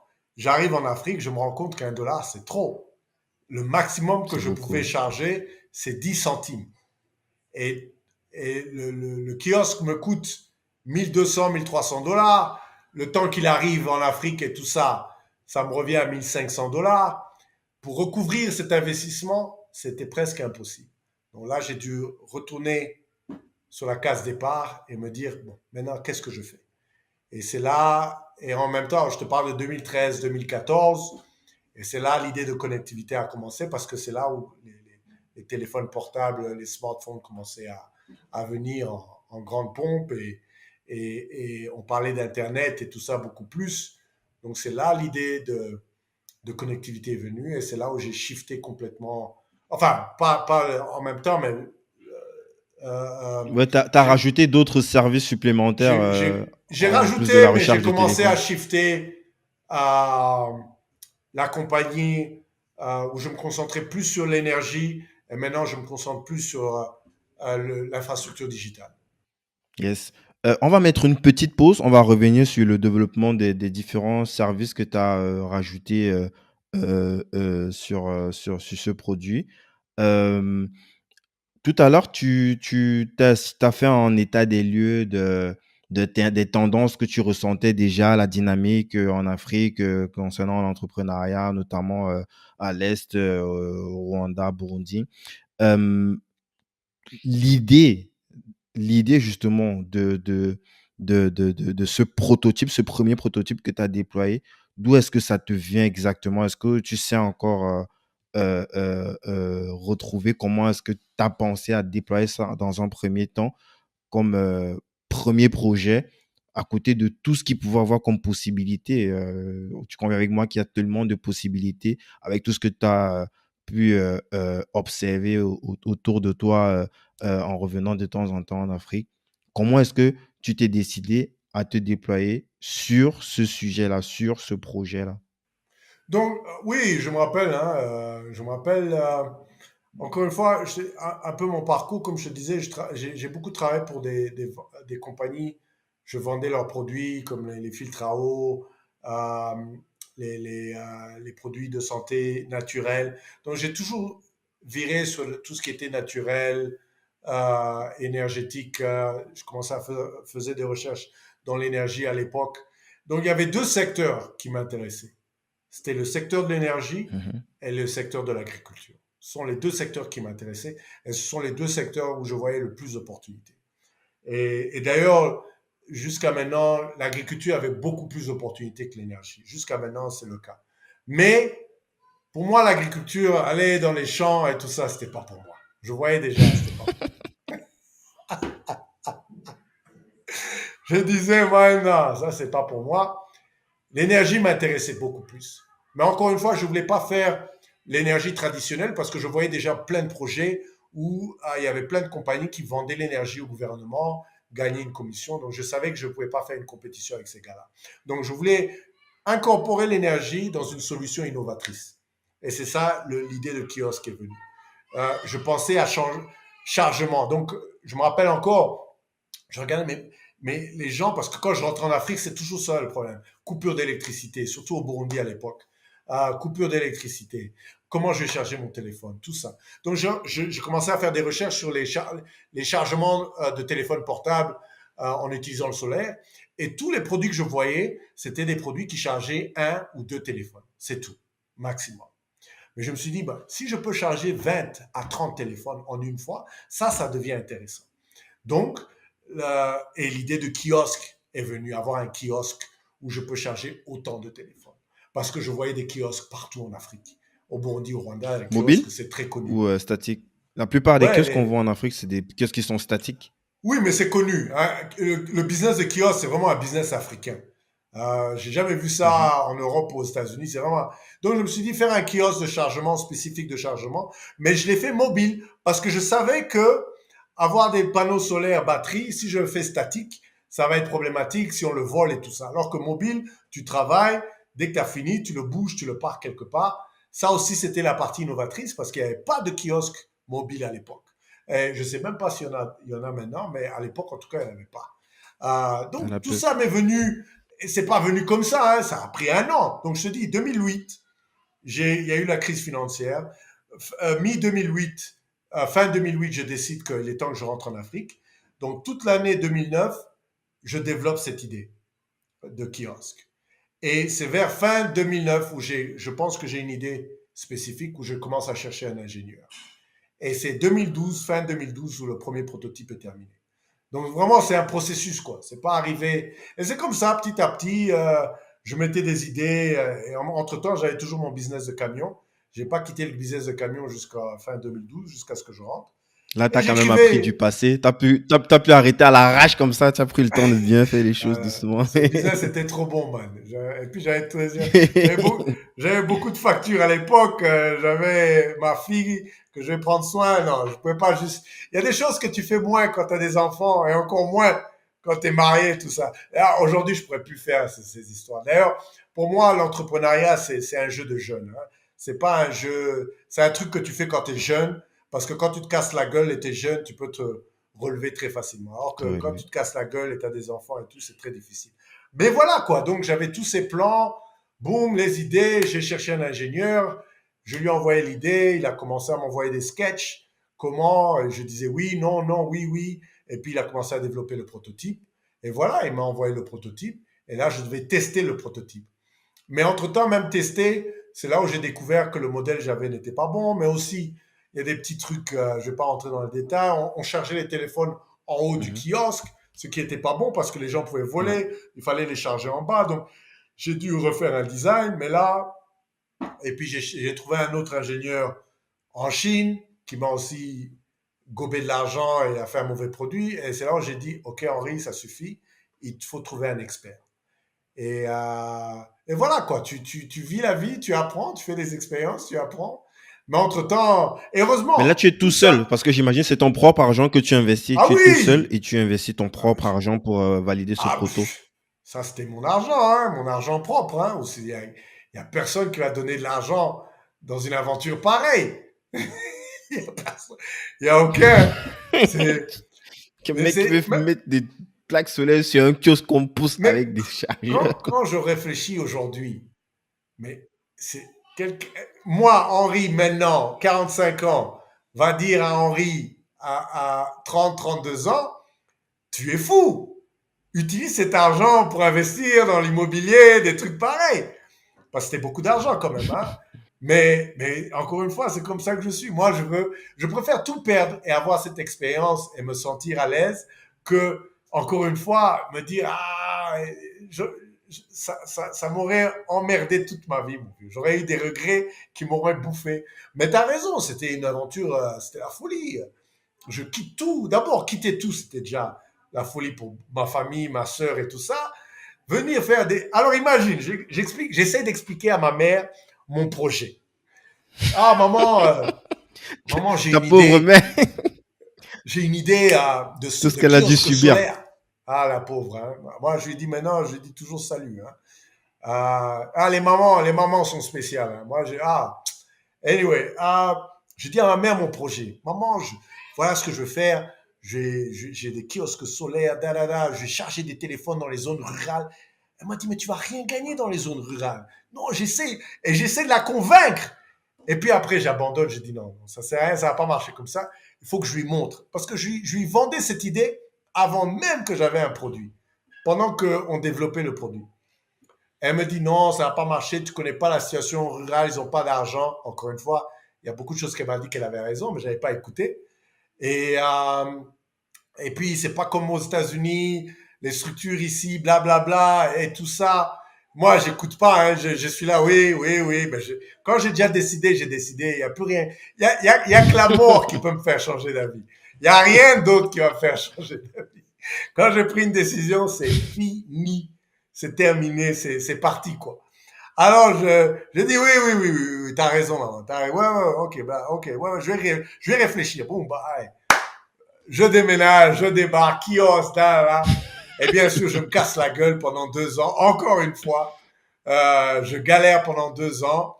Mais heureusement, cette fois-ci, j'avais quand même une expérience d'entrepreneuriat avec la logistique qui m'a beaucoup, beaucoup aidé.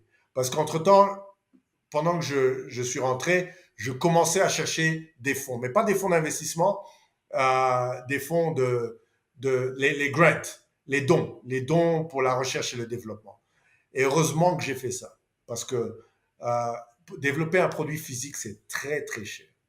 Très, très cher. Ouais. J'ai reçu Fred Potter de NetTamo, qui a aussi cofondé Rethink.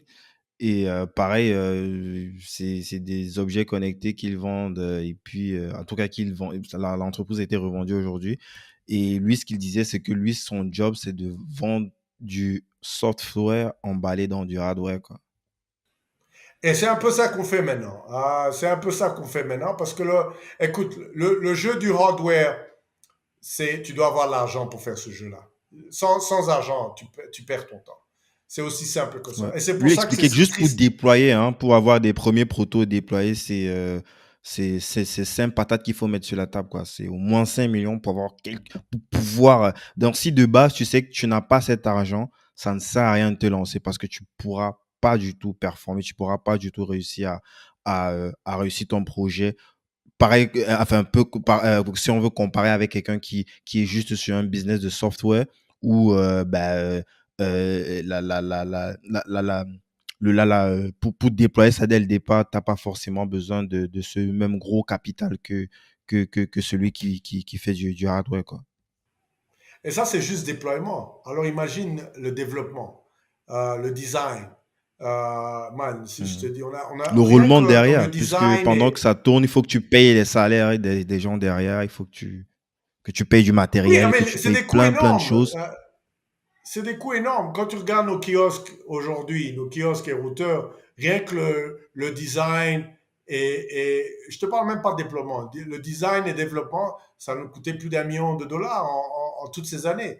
Rien que le design et le développement, I mean, c'est immonde. Et c'est ça le malheur des jeunes Africains aujourd'hui qui peuvent pas se lancer dans le hardware parce qu'il n'y a pas de support financier dans ce domaine en Afrique pour ça. C'est pour ça que tu vois que des logiciels, fintech et tout ça.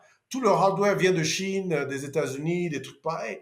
On n'a pas de hardware, de compagnie hardware. Je ne vais pas dire qu'on n'a pas, mais on a très peu de compagnies hardware en Afrique. Et j'étais le premier, le seul à développer un kiosque solaire en tant qu'Africain. Je me rappelle, les gens me voyaient avec ce kiosque. Je leur disais, non, non, j'ai développé ça. Les gens ne me croyaient pas. J'ai même eu des gens qui me disaient, tu sais, nous en Afrique, parfois on est bizarre, mais qui me disaient, le blanc va te tuer. S'il découvre que tu as fait ça, le blanc va te tuer. Donc, c'est vraiment, c'est le malheur, hein, parce que je vois tellement de jeunes qui ont des potentiels énormes, mais il n'y a pas de fonds d'investissement dans ce genre de domaine. Et c'est un manque. Je connais que quoi, une ou deux voitures qui sont fabriquées en Afrique. J'en connais une au Kenya. Mais il faut voir comment elle galère. Je connais une dame aussi au Kenya qui fabrique des Ouais. chaussures. Comment elle galère. C'est incroyable. C'est triste. Ouais, c'est vrai que le niveau de risque, il est beaucoup plus élevé et ça se voit même en Occident, que ce soit aux États-Unis ou en Europe. Les fonds vont, en tout cas, tu vas découvrir qu'il y a beaucoup plus de fonds qui vont aller injecter de l'argent dans des produits tech de software que des produits hardware où le risque, bah, pour eux, en plus même le retour sur investissement et les délais aussi, parce que ça va peut-être prendre plus de temps pour avoir un retour sur investissement. Ils préfèrent justement aller plus injecter du cash sur des softwares. Donc, imagine Oui, combien ils mais font en Afrique. Oui, Donc, mais ça, oui, le risque est là, mais le risque est partout. Moi, je dis toujours, mais regarde comment, moi je connais les États-Unis, je connais pas le reste, mais regarde comment la Chine a augmenté. Regarde comment les pays asiatiques ont augmenté. Ils ont augmenté comment? Parce ils investissent des milliards dans la recherche et le développement. Donc pour eux, ils regardent pas le risque. Ils comprennent que si tu n'innoves pas, si tu n'investis pas dans l'innovation, tu vas être consommateur de l'innovation de quelqu'un d'autre. C'est aussi simple que ça. Et l'Afrique, aujourd'hui, on est consommateur de technologie d'ailleurs. Point final à la ligne. Tout ce que je vois, c'est des produits d'Asie, d'Europe, des États-Unis. Et aussi, on a un problème de mentalité. Mais on n'investit pas dans la recherche et le développement. Donc, c'est normal. Le risque est beaucoup minime que l'impact que la recherche et le développement peut apporter. Tu ne développes pas un produit sur des fonds propres d'investissement. Tu développes un produit sur des dons. C'est comme ça que les Américains font. Si tu as une idée en tant que jeune, ou si tu as une idée, tu peux appliquer pour des dons, que ce soit des dons fédéraux, des dons de l'État. Il y a plein des dons des universités. Il y a plein de programmes de dons en Afrique, aux États-Unis, qui n'existent pas en Afrique. Et ça, c'est le malheur. Et ça, c'est une bataille que je suis en train de me battre parce que on veut toujours importer, ou on veut amener les experts de l'extérieur en pensant qu'ils savent plus que les locaux. Et c'est ça le malheur de l'Afrique. Ouais, en tout cas, un des malheurs de l'Afrique. Yes. Donc toi, t'as commencé à bosser en parallèle sur ce point-là, d'aller chercher des partenaires stratégiques. Est-ce que tu n'avais pas forcément d'expérience à ce niveau-là? Comment est-ce que tu as commencé pour avoir peut-être la première personne qui t'a fait confiance ou la première structure qui t'a fait confiance?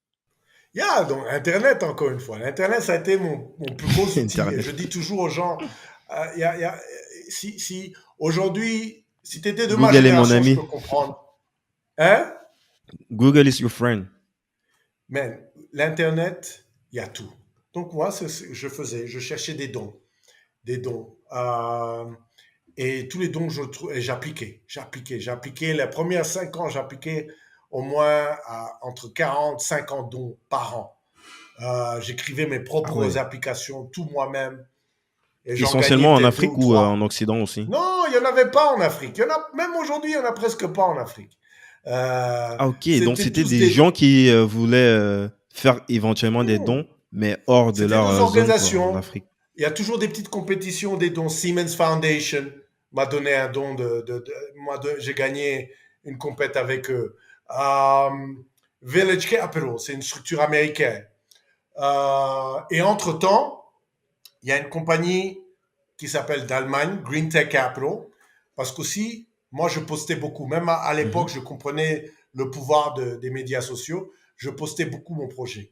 Avec, Et je montrais, à l'époque, c'était qui, comment il s'appelle, je crois, c'était Eric Young yeah, qui dirigeait ouais, il est toujours cette CEO. structure-là. Et Eric Young voit un de mes posts Ah, d'accord. et me contacte.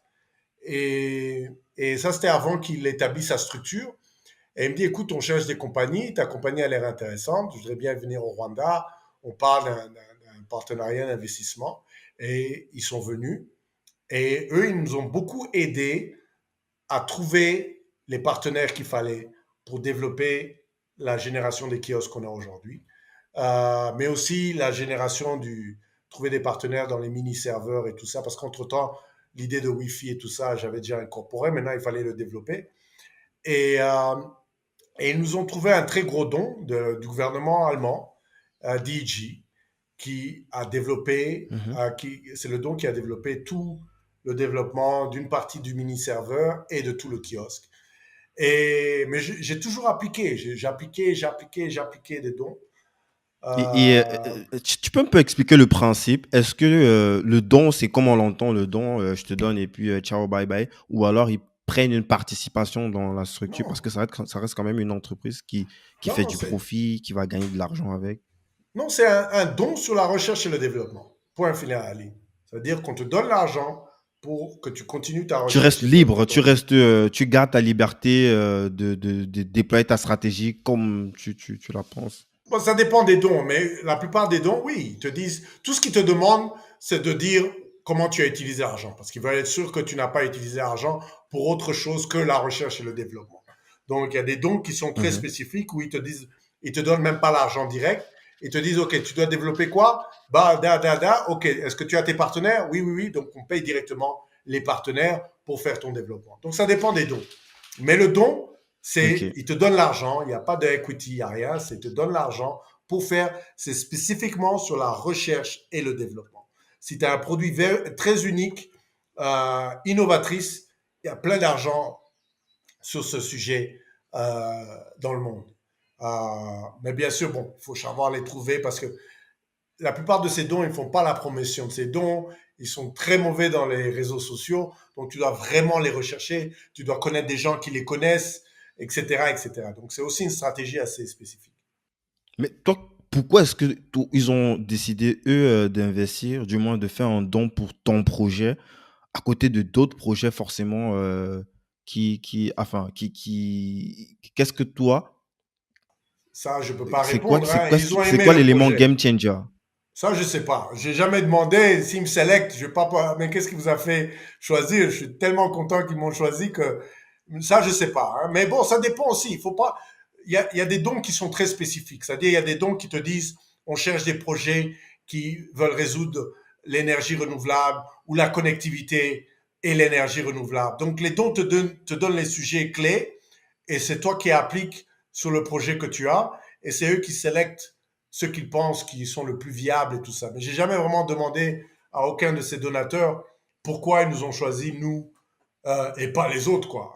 Mais on a eu beaucoup de chance. Mais il faut dire qu'aussi, pour eux, c'était très difficile de trouver un Africain qui ait un produit physique dans le domaine qu'ils cherchent.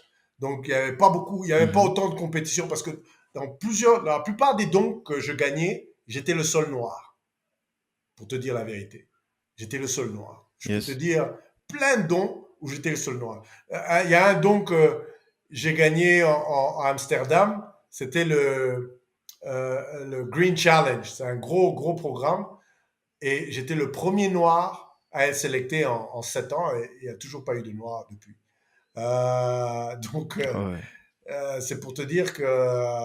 Mais encore une fois, ce que j'ai découvert plus tard, c'est que les jeunes, ils appliquent jamais à ces dons.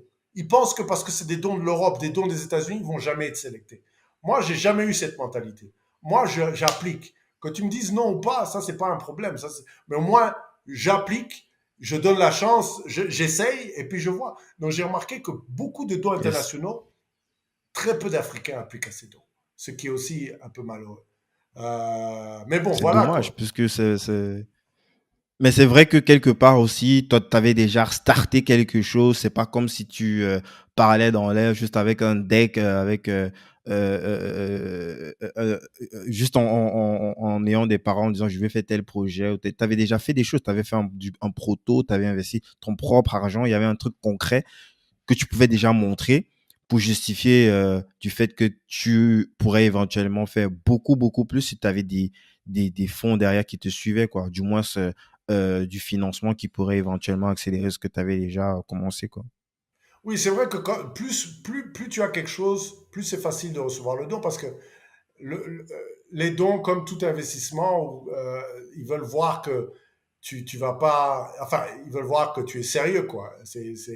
Ça, c'est très important. Mhm. Mais n'empêche, l'erreur que Ouais. beaucoup de jeunes Africains font, que je pense que pourrait changer aussi la donne, c'est qu'ils ne participent pas dans les réseaux sociaux. Ils ne documentent pas leur voyage dans l'entrepreneuriat, leurs produits. Moi, j'ai rencontré plein de jeunes qui développent des trucs incroyables un peu partout, ici, au Nigeria, au Kenya, mais ils n'ont pas de présence dans les réseaux sociaux. Leur mentalité, c'est que si je mets ça, quelqu'un va me copier, ou si je mets ça, euh, euh, les gens vont commencer à venir me demander l'argent. Donc, c'est vraiment la mentalité comment j'appelle ça? J'ai pas envie d'être négatif, mais c'est pas une mentalité qui les aide à s'agrandir. C'est vraiment une mentalité très fermée. Et c'est ça l'erreur. Moi, ce qui m'a beaucoup aidé dans la vie, c'est l'Internet et les réseaux sociaux.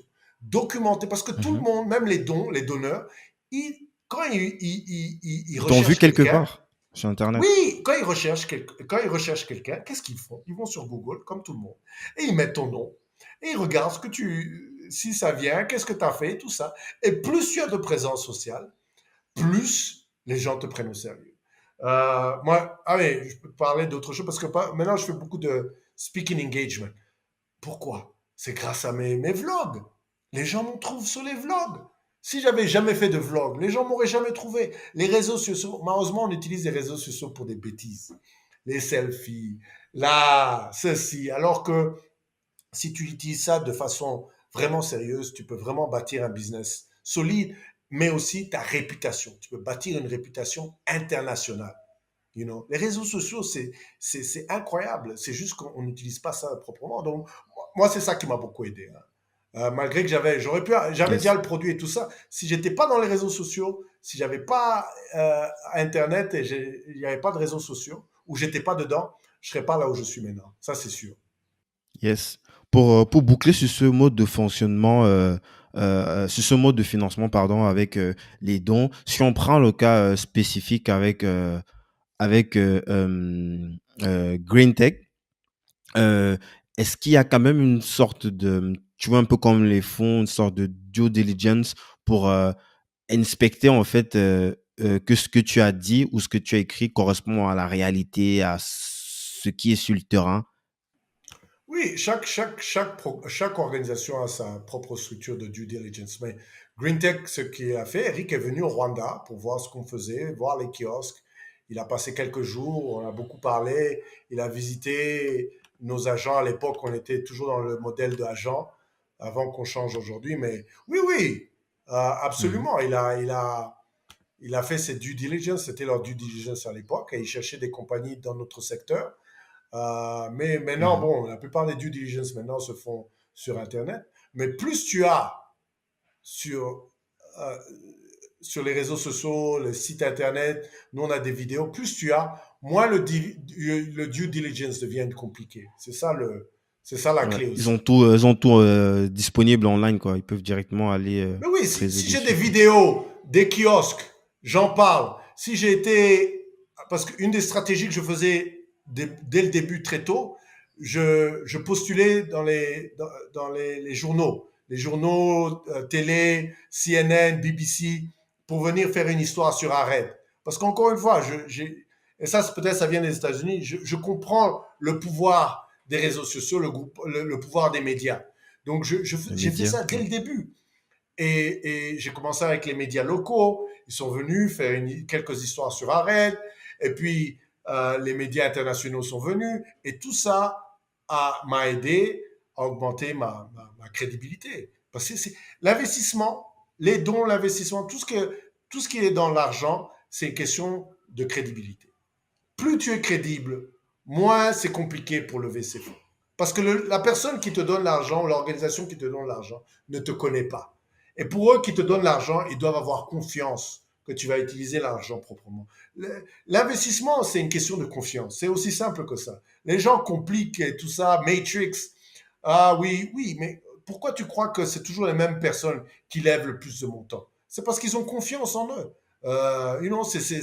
C'est des réseaux, tout ça. C'est des réseaux de confiance. Donc, c'est ça l'investissement. Tu dois bâtir, mais quand tu n'as pas de réseau, comment tu bâtis cette confiance? Tu bâtis cette confiance sur les réseaux sociaux. C'est aussi simple que ça. Yes.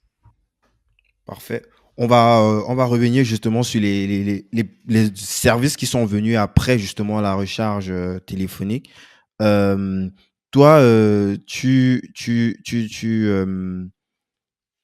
tu as parlé de nouveaux segments que tu as justement après les levées, j'imagine, déployés pour essayer de trouver une forme de rentabilité vu que juste la recharge téléphonique ne suffisait pas. Notamment, tu as rajouté la connexion Internet via le Wi-Fi, de la publicité aussi, tu vas nous expliquer, je ne sais pas sous quelle forme, et aussi l'IoT, Internet of Things. Tu nous en parles un petit peu?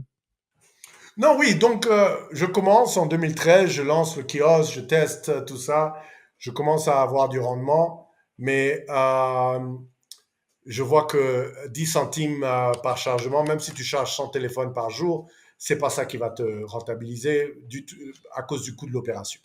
Donc, première chose que je fais de changement, euh, j'ajoute des services digitaux.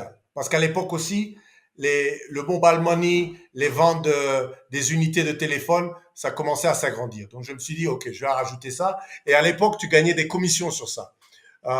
même maintenant. Donc les compagnies téléphoniques te donnent des commissions sur tous ces services. Mais le problème avec ce modèle, c'est Mhm. que les commissions changeaient et tu n'avais aucun contrôle de combien tu pouvais gagner. Par exemple, la commission pouvait être 5% aujourd'hui, en 3 mois, c'est 4%. Donc, c'était trop risqué. Euh, Imprévisible. C'était imprévisible. Et puis, entre-temps, l'Internet commençait à augmenter, les smartphones. Moi, je me suis dit, mais pourquoi pas mettre Wi-Fi sur ce kiosque? Internet Wi-Fi. Et j'ai mis un routeur connecté au solaire et tout ça, Wi-Fi. Les gens appréciaient, mais dans certaines zones, la connectivité était horrible parce que le réseau est pas bon partout. Et puis C'était pas couvert. c'est là où l'idée d'avoir d'avoir un stockage local, de stocker ces données localement, les distribuer via Wi-Fi est venue. Ça s'appelle en fait, j'ai pas inventé ça, ça s'appelle Edge Technology. Mais ce que nous on a fait, on a, on a, on a, je vais pas dire amélioré, on a agrandi le spectrum de cette idée, quoi. C'est-à-dire que le Edge, c'est plus utilisé pour le IoT et pour les petits sensors, mais ça marche avec le cloud. Mais nous, ce qu'on voulait faire, c'est carrément avoir le stockage de données carrément sur ces mini-serveurs qui sont à l'intérieur des kiosques. C'est-à-dire qu'on ne dépend pas du cloud.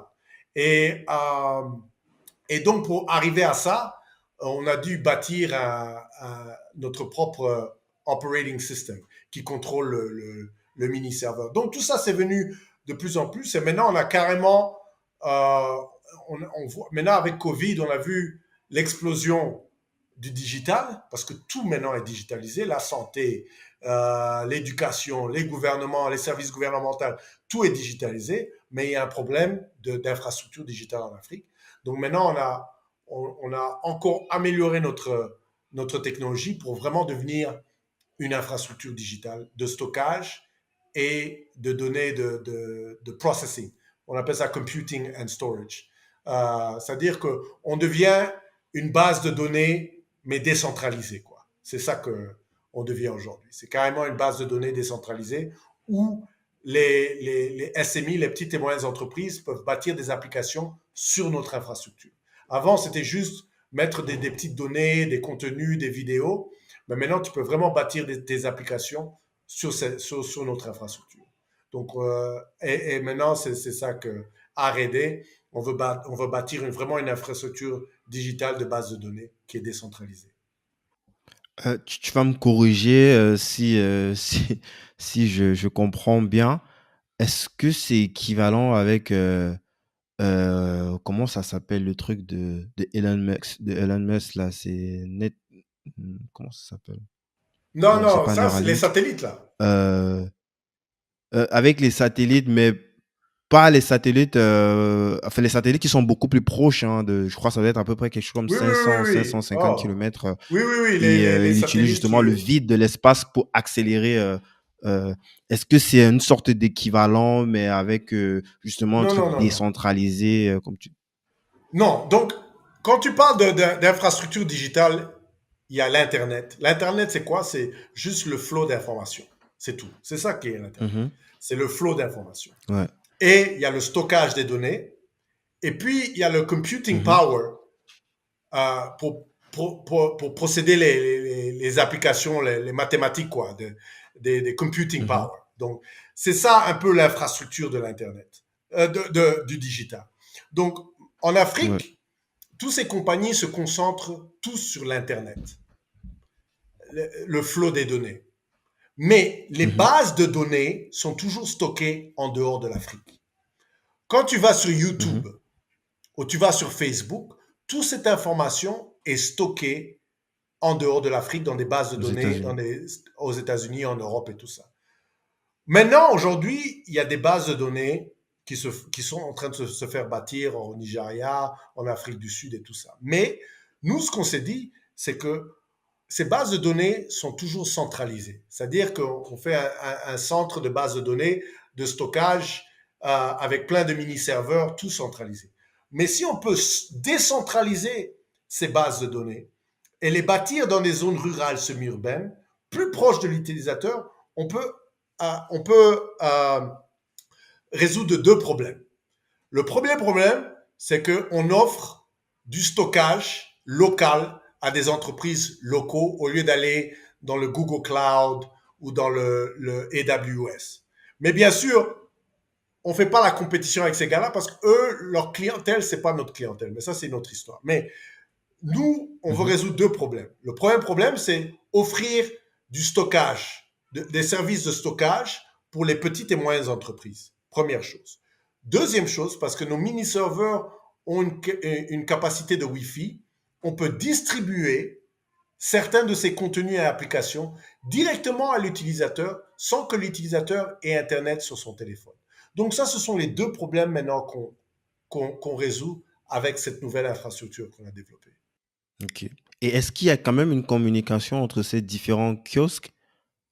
Oui, absolument. Donc, tu as besoin de l'Internet. L'Internet, c'est le réseau qui est au-dessus de notre réseau.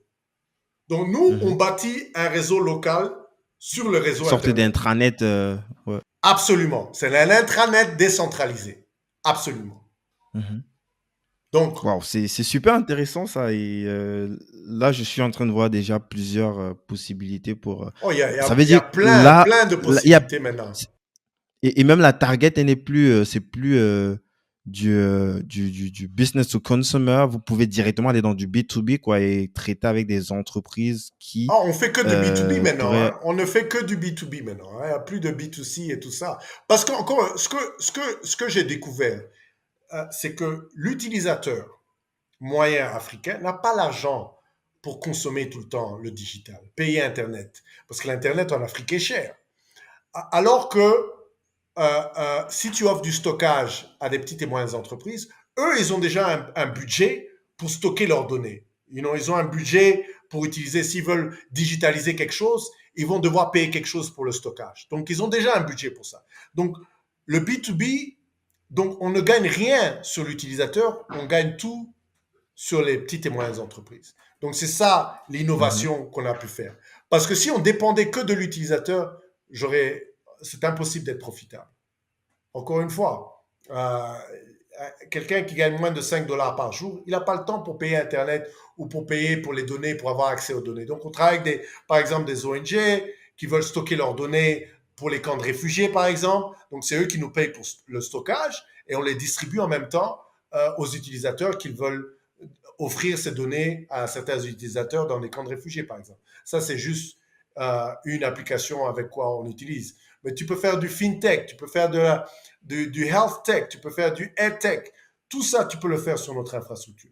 Mais parce que c'est une infrastructure totalement décentralisée, tu n'as pas le même problème qu'une infrastructure centralisée. Parce qu'une infrastructure centralisée a besoin de l'eau pour dû à la chaleur de Refroidir les ces. serveurs. Ouais, et il a besoin de beaucoup d'électricité. Alors que, parce que notre infrastructure est totalement décentralisée, tu as besoin de l'énergie juste pour un serveur à la fois. Donc, tu peux faire du solaire direct parce que tu donnes de l'énergie à un mini-serveur à la fois. Mais tous ces mini-serveurs communiquent entre clusters. Donc, ça, c'était la partie la plus difficile à développer. C'était ce logiciel pour permettre à toutes les ressources de ces mini-serveurs à devenir qu'une ressource.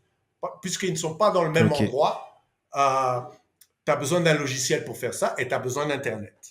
Tu ne peux pas faire ça sans Internet. C'est quelque chose qui a été breveté, c'est une propriété Non, d'Areco. non, les brevets, j'y crois pas trop. Hein. Écoute, tu peux rien. Les gens vont te copier. Ça coûte trop cher, les brevets en Afrique.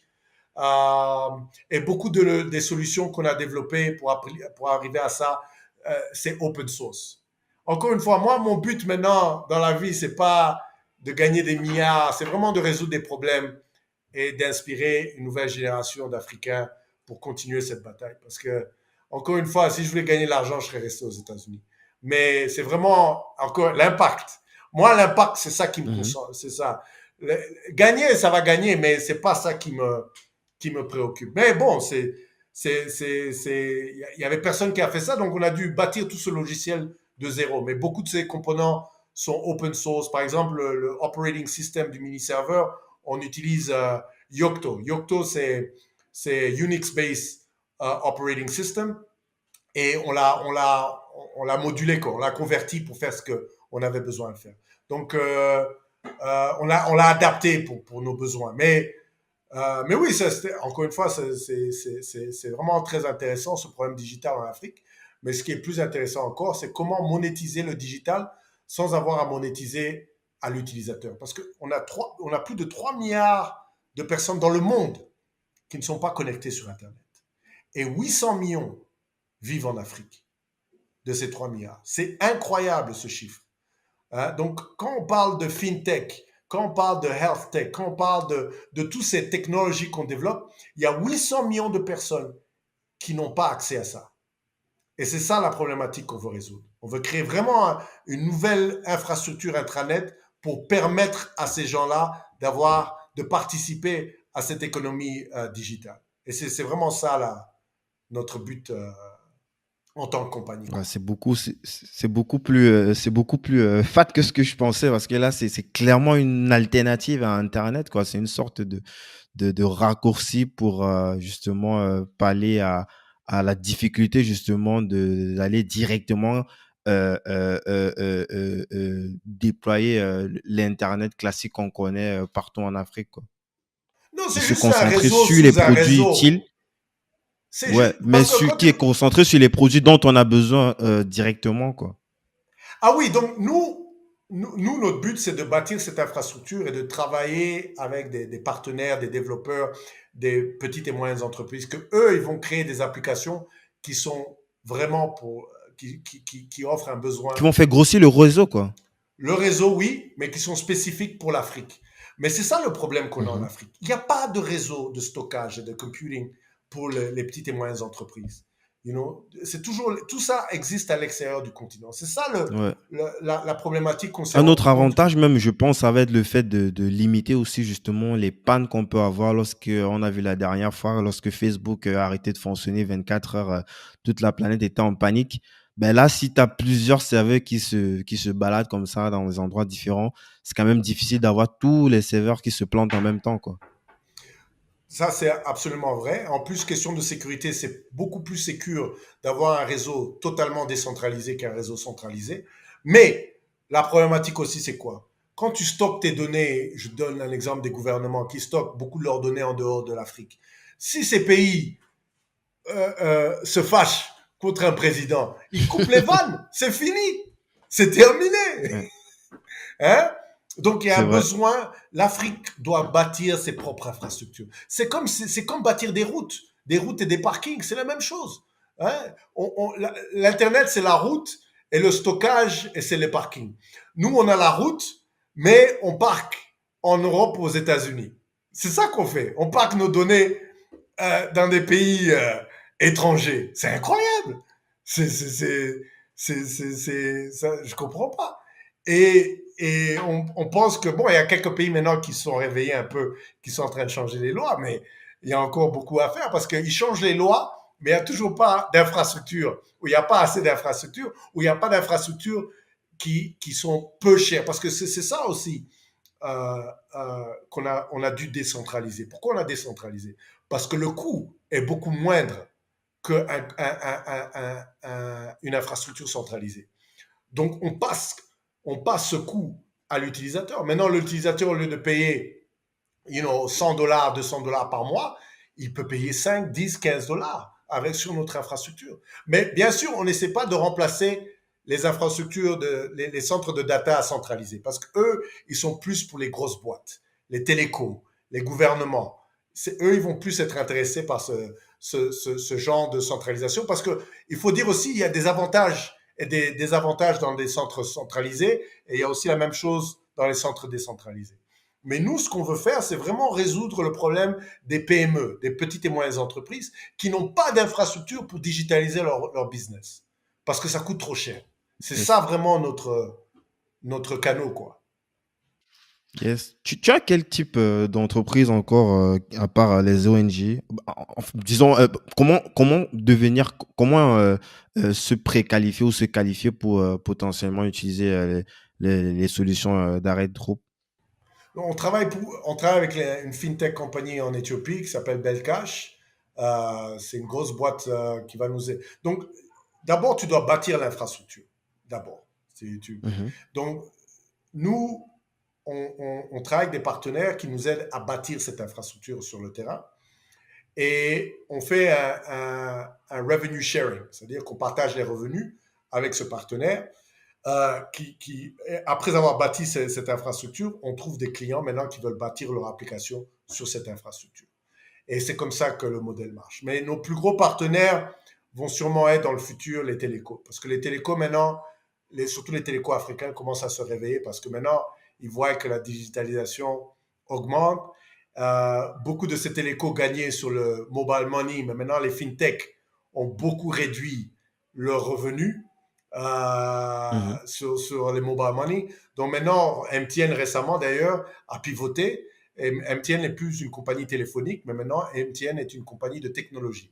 Ils ont même fait un rebrand et tout ça de leur compagnie. Et je vois les compagnies téléphoniques, les ISP, les compagnies d'Internet vont tous pivoter et vont chercher maintenant des solutions pour agrandir leurs revenus. Et ça va devenir nos plus grands partenaires dans le futur. Mais nous, on veut bâtir le plus gros réseau décentralisé en Afrique. C'est ma nouvelle vision. Euh, euh, et qui est localisé. C'est-à-dire que chaque pays aura un certain montant de mini-serveurs qui va pouvoir adresser le besoin des PME localement. Donc c'est vraiment, non seulement c'est une infrastructure décentralisée, mais c'est localement bâti. C'est-à-dire que t'as pas, si tu es au Il n'y a pas de Burkina, communication avec la Côte d'Ivoire, le non, Congo, entre les ça va kiosques du tous être, Congo. Ok. ça va être, parce que maintenant le problème de données est devenu un problème d'État. Et ça va, Mhm. la plupart des pays vont passer tous des lois pour protéger leurs données. Ça va venir, ça. Donc maintenant, on veut vraiment se préparer pour avoir une On infrastructure anticipe. locale dans tous ces différents pays on veut servir. Yes. Avant de passer aux questions de fin, là, je voulais savoir vu qu'il y a quand même un gros pivot entre le Arred il y a quelques années et Arred Group d'aujourd'hui, euh, qui c'est qui les antennes d'Arred Group aujourd'hui? À l'époque, on avait à peu près tout le monde, monsieur tout le monde qui pouvait avoir son kiosque gratuitement, je pense, d'après ce que j'ai lu, et où ils pouvaient vendre justement les différents produits et services d'arrêt, notamment la recherche téléphonique, la connexion Internet, ou alors le partage de la publicité et tout. Qui aujourd'hui peut avoir un kiosque et justement servir entre guillemets d'antenne de relais dans tout ce réseau intranet connecté. Donc, on n'est plus vraiment dans le kiosque. Donc, maintenant, je te donne beaucoup d'informations, mais on a donné, on a vendu le parti kiosque à, à une manufacture à Hong Kong, qui eux Mhm. s'occupent maintenant. Donc, ce que j'ai découvert avec ces kiosques, oui, ça avait un impact, mais c'est un petit business. C'est pas un business qui peut s'agrandir. Mhm. C'est-à-dire que le modèle n'était pas bon, la demande des kiosques dans les zones rurales et tout ça est très minime. C'était très difficile de monétiser. Donc, quand j'ai commencé, tu as raison, on ne donnait pas, on louait ces kiosques, mais l'agent ne pouvait plus rentabiliser. Donc, on a essayé de faire le modèle où on vendait les kiosques aux télécos et eux, ils implémentent et mettent leur argent. Mais beaucoup maintenant de télécos ne sont plus intéressés par ce business de kiosque parce que la connectivité arrive et maintenant tu peux distribuer tes services directement à l'utilisateur avec les applications et tout ça. Donc, j'ai vu, l'Internet a amené beaucoup de changements sur le terrain. Tu vois ce que je veux dire? Donc, j'ai dû pivoter. Et sur tous les parties de développement qu'on avait déjà fait, j'ai vu que le côté mini-serveur avait le plus d'opportunités. Donc, je vais dire liquidé. On fait toujours le kiosque, c'est-à-dire que si c'est un client qui a besoin de kiosque, on le connecte directement avec nos partenaires à Hong Kong, mais c'est plus un business que nous, Mhm. on rentabilise. Maintenant, C'est nous, toujours on est brandé vraiment... à Red ou c'est Non, non, c'est le fini tout partenaire, ça. il a C'est changé fini. tout. C'est Non, c'est fini. Il y a ok. plus de... Comme je dis, l'idée de contrôler les kiosques, c'est fini. Ça, c'était l'idée initiale. On voulait, Mhm. l'idée initiale était de bâtir l'infrastructure des kiosques et vendre des services à partir de nos kiosques. Mais on a vu que, encore une fois, tu ne pouvais pas rentabiliser ça euh, proprement, c'est-à-dire devenir profitable. Tu ne pouvais pas devenir profitable avec ce genre de modèle. Mhm. Donc maintenant, on fait du white label. White label des kiosques. Tu achètes, si tu veux le kiosque, tu achètes La marque directement blanche. du manufacture. Euh, mais nous, on se concentre maintenant sur cette infrastructure digitale. C'est vraiment. Mais, et puis, cette infrastructure digitale est pas vieux, hein. Il est 2 ans. On a commencé ça juste avant de Covid. Et Covid nous a montré que Mhm. c'est vraiment le secteur à être. C'est Parce que là où il Covid faut. a vraiment accéléré plein de choses. Donc maintenant, on s'est dit, écoute, on va pas se casser la tête. On élimine les kiosques, on se concentre 100% sur ça. Mais vous avez quand même accès au réseau des kiosques, je veux dire, pour Oui, oui, c'est potentiellement un vendre vos partenaire. Donc, produits le ou partenaire a services. acheté a une Parce licence. que ça vous donne quand même Là-bas. accès à tout un marché, quoi. C'est des gens qui sont déjà sur place et qui vous ouvrent justement les portes à leurs clients. J'ai pas compris. Dans Je quel veux dire, sens? si les kiosques, dans le sens où bah, les kiosques, chaque kiosque a un portefeuille client localement. Et ce portefeuille client peut potentiellement vendre, peut potentiellement bénéficier des produits d'Arrête Group, quoi. En tout cas, la partie, tout ce qui concerne la partie software ou. Non, donc si je comprends bien, si le kiosque a un mini-serveur, nous, on se concentre sur ce mini-serveur. Parce que le kiosque, maintenant, le client, s'il veut un kiosque, il achète. C'est à lui le kiosque. Mais le Mhm. mini-serveur, c'est Ouais, nous qui le contrôlons. Tu vois ce que je veux dire? Mais ouais. ce mini-serveur Mhm. n'a pas nécessairement, ne doit pas être seulement sur le kiosque. Il peut être dans les zones publiques, dans les restaurants, dans des bus, dans plusieurs différents endroits. Il n'est pas limité par seulement le kiosque. Mais maintenant, nous, on se Mhm. concentre sur ce mini-serveur et bâtir cette infrastructure digitale de stockage. Là, mais on a des Ouais. clients Mais qui est-ce achètent qu'il le sert kiosque. d'antenne de relais pour justement agrandir le réseau, quoi? Ce que Oui, je veux ils dire. peuvent. Est-ce Ils que au peuvent. moins il permet. Plus Ok. tu ajoutes de mini. Mais il y a des clients qui achètent ce kiosque sans mini-serveur. Ils veulent juste des chargements de téléphone dans leur communauté. Ils ne sont pas intéressés par le côté digital.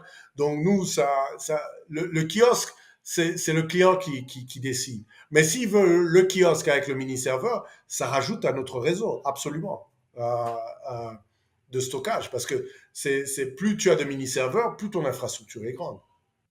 Yes. Donc, les nouveaux clients qui arrivent maintenant en B2B, généralement, vous allez installer ce serveur-là et justement le mettre en réseau avec tout le reste de l'infrastructure, quoi. Du pays, oui. Donc, mais Ouais, localement nos du pays, ouais. partenaires ne se concentrent pas sur le kiosque. Ils sont plus intéressés par le mini-serveur que le kiosque. Mini Donc, on a serveur. certains partenaires qui veulent des kiosques avec mini-serveur, mais la plupart de nos partenaires, ils veulent juste le mini-serveur pour l'implémenter dans des zones publiques, dans les zones où il y a beaucoup de gens et tout ça, pour bâtir cette infrastructure. C'est moins cher et Yes. c'est beaucoup plus rapide à On, implémenter. yes. On va aller sur les questions de fin. Là, j'ai 10 000 questions encore, mais on va pas s'arrêter si je continue. Par exemple, comment est-ce que les différences entre peut-être la Côte d'Ivoire, le Rwanda, comment est-ce qu'on pénètre ce marché? Est-ce qu'il faut absolument rentrer là avec ses propres, ses propres outils ou alors aller utiliser ceux qui sont déjà dans le marché et faire des partenariats avec eux? Mais bon, ça va nous prendre encore peut-être 1 heure. Bah, je te propose bah, de me partager, Henri, si tu le veux bien. Comment est-ce que tu progresses? Progresse dans quel sens? Professionnel, personnel, mentalement? Bah, c'est toi qui vois. Écoute, ma progression générale, euh, maintenant, mon but personnel, en tout cas, c'est d'aider la jeune génération dans l'entrepreneuriat. Je fais beaucoup de coaching. C'est vraiment ça qui me passionne maintenant. Coacher les jeunes, leur apprendre l'expertise que j'ai, quoi. Tu vois ce que je veux dire? Un des problèmes que j'ai vu en Mhm. Afrique, et on ne partage pas beaucoup les informations entre nous. On ne s'aide pas beaucoup entre nous. Et ça, c'est quelque chose que je veux changer. C'est pour ça que j'ai commencé mon vlog. Mais c'est vraiment ça, mon plus gros changement. C'est vraiment qu'est-ce que je peux faire pour cette jeune nouvelle génération. Parce que maintenant, l'Afrique est devenu le nouveau Eldorado du monde. Tout le monde vit en Afrique maintenant. Euh, Pas seulement pour les minerais, mais maintenant pour les technologies et tout ça. Donc la compétition dans tous les domaines, l'agriculture, il y a plein de compagnies étrangères dans l'agriculture en Afrique. Et tout ça va amener, euh, va amène une certaine compétition et on doit préparer ces jeunes. On doit préparer ces jeunes mentalement, les aider financièrement. Et moi, je vais faire le parti mental et coaching. Quoi. Donc, c'est vraiment ça. Et puis, bien Mhm. sûr, le côté famille, mes enfants, maintenant, c'est le côté le plus important. Mais le business, avant, j'ai fait du business pendant longtemps pour prouver aux autres, surtout ma famille, mes amis, que je pouvais le faire. Maintenant, le business, c'est plus euh, pour inspirer la jeunesse, que c'est possible pour un noir africain à faire ce qu'il veut, à développer ce qu'il veut, ce qui lui passe par la tête, n'importe quelle idée. C'est vraiment devenu plus une inspiration que de prouver aux autres que je pouvais le faire. Donc c'est aussi la partie qui a changé aussi en moi. Yes. Comment on fait pour souscrire? Est-ce que c'est sur ton site internet ou pour des gens qui seraient intéressés par du coaching? Oui, henri-carondi.com et je suis dans tous les réseaux Ok. sociaux, enfin tous. LinkedIn, Hmm. c'est mon préféré. LinkedIn, Twitter, Instagram, Facebook, tu peux me connecter directement, envoyer un message directement Yes. On va sur mettre ces réseaux. tous les liens dans la description de l'épisode. OK. Est-ce que tu as des regrets, Henri? Euh, Écoute, le seul regret que j'ai, c'est que j'ai pas grandi avec ma fille. On s'est séparés avec la maman très jeune. Elle a grandi avec la maman. C'est le seul regret que j'ai. Le reste, non, man. Moi, j'ai vécu tout ce que j'ai eu en tête, je l'ai vécu, man. Il n'y a rien d'autre que je regrette. J'ai tellement foiré, mais je regrette rien, man. Ma vie, j'ai eu beaucoup de chance et j'ai vraiment vécu, quoi. J'ai vraiment vécu et même les bas, parce que il y a eu un moment où je vivais dans ma voiture pendant une semaine aux États-Unis. Même les bas, ça m'a beaucoup aidé à former la personne dont je suis aujourd'hui. Donc, non, le seul regret, c'est ma fille. Le reste, j'en ai pas. C'est quoi ta plus grande fierté? Ah, mes enfants, hein, mes enfants.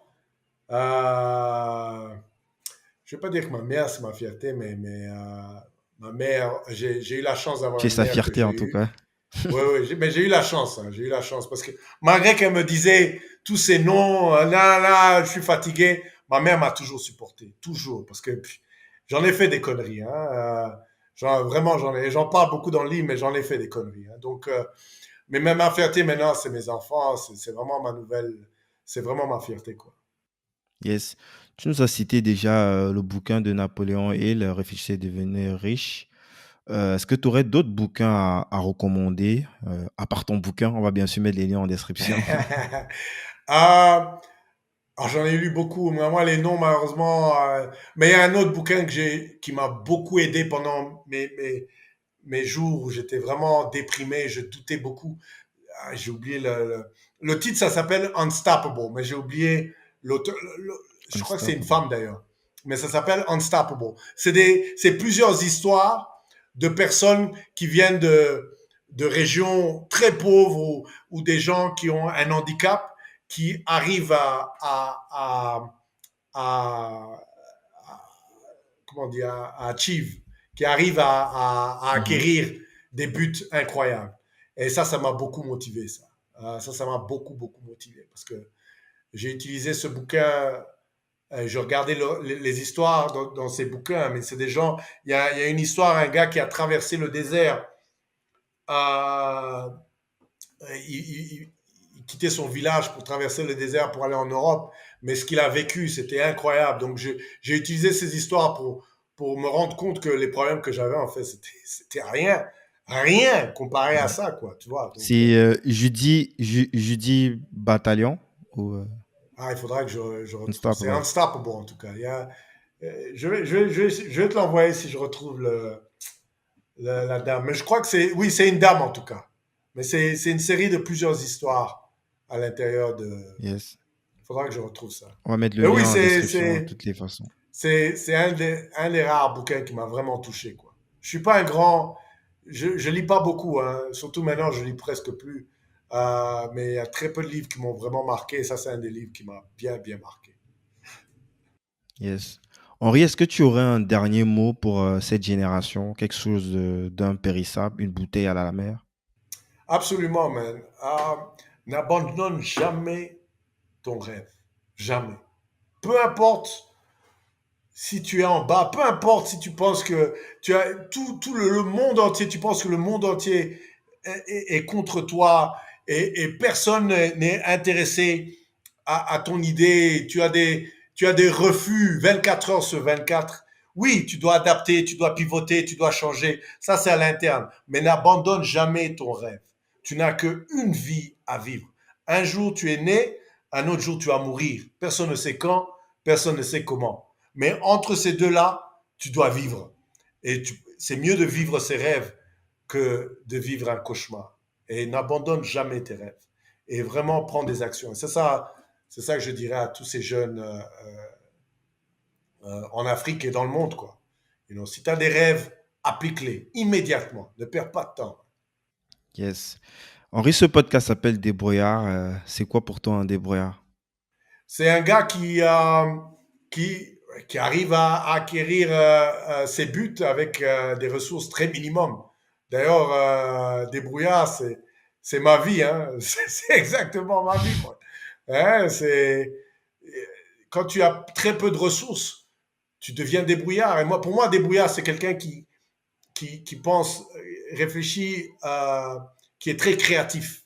C'est-à-dire qui ne se limite pas par les problèmes qu'il a. Bon, si j'ai ce problème, oh, je ne vais pas pouvoir résoudre. Non. Il devient très créatif en pensant à différents aspects à comment résoudre ce problème avec des ressources minimum.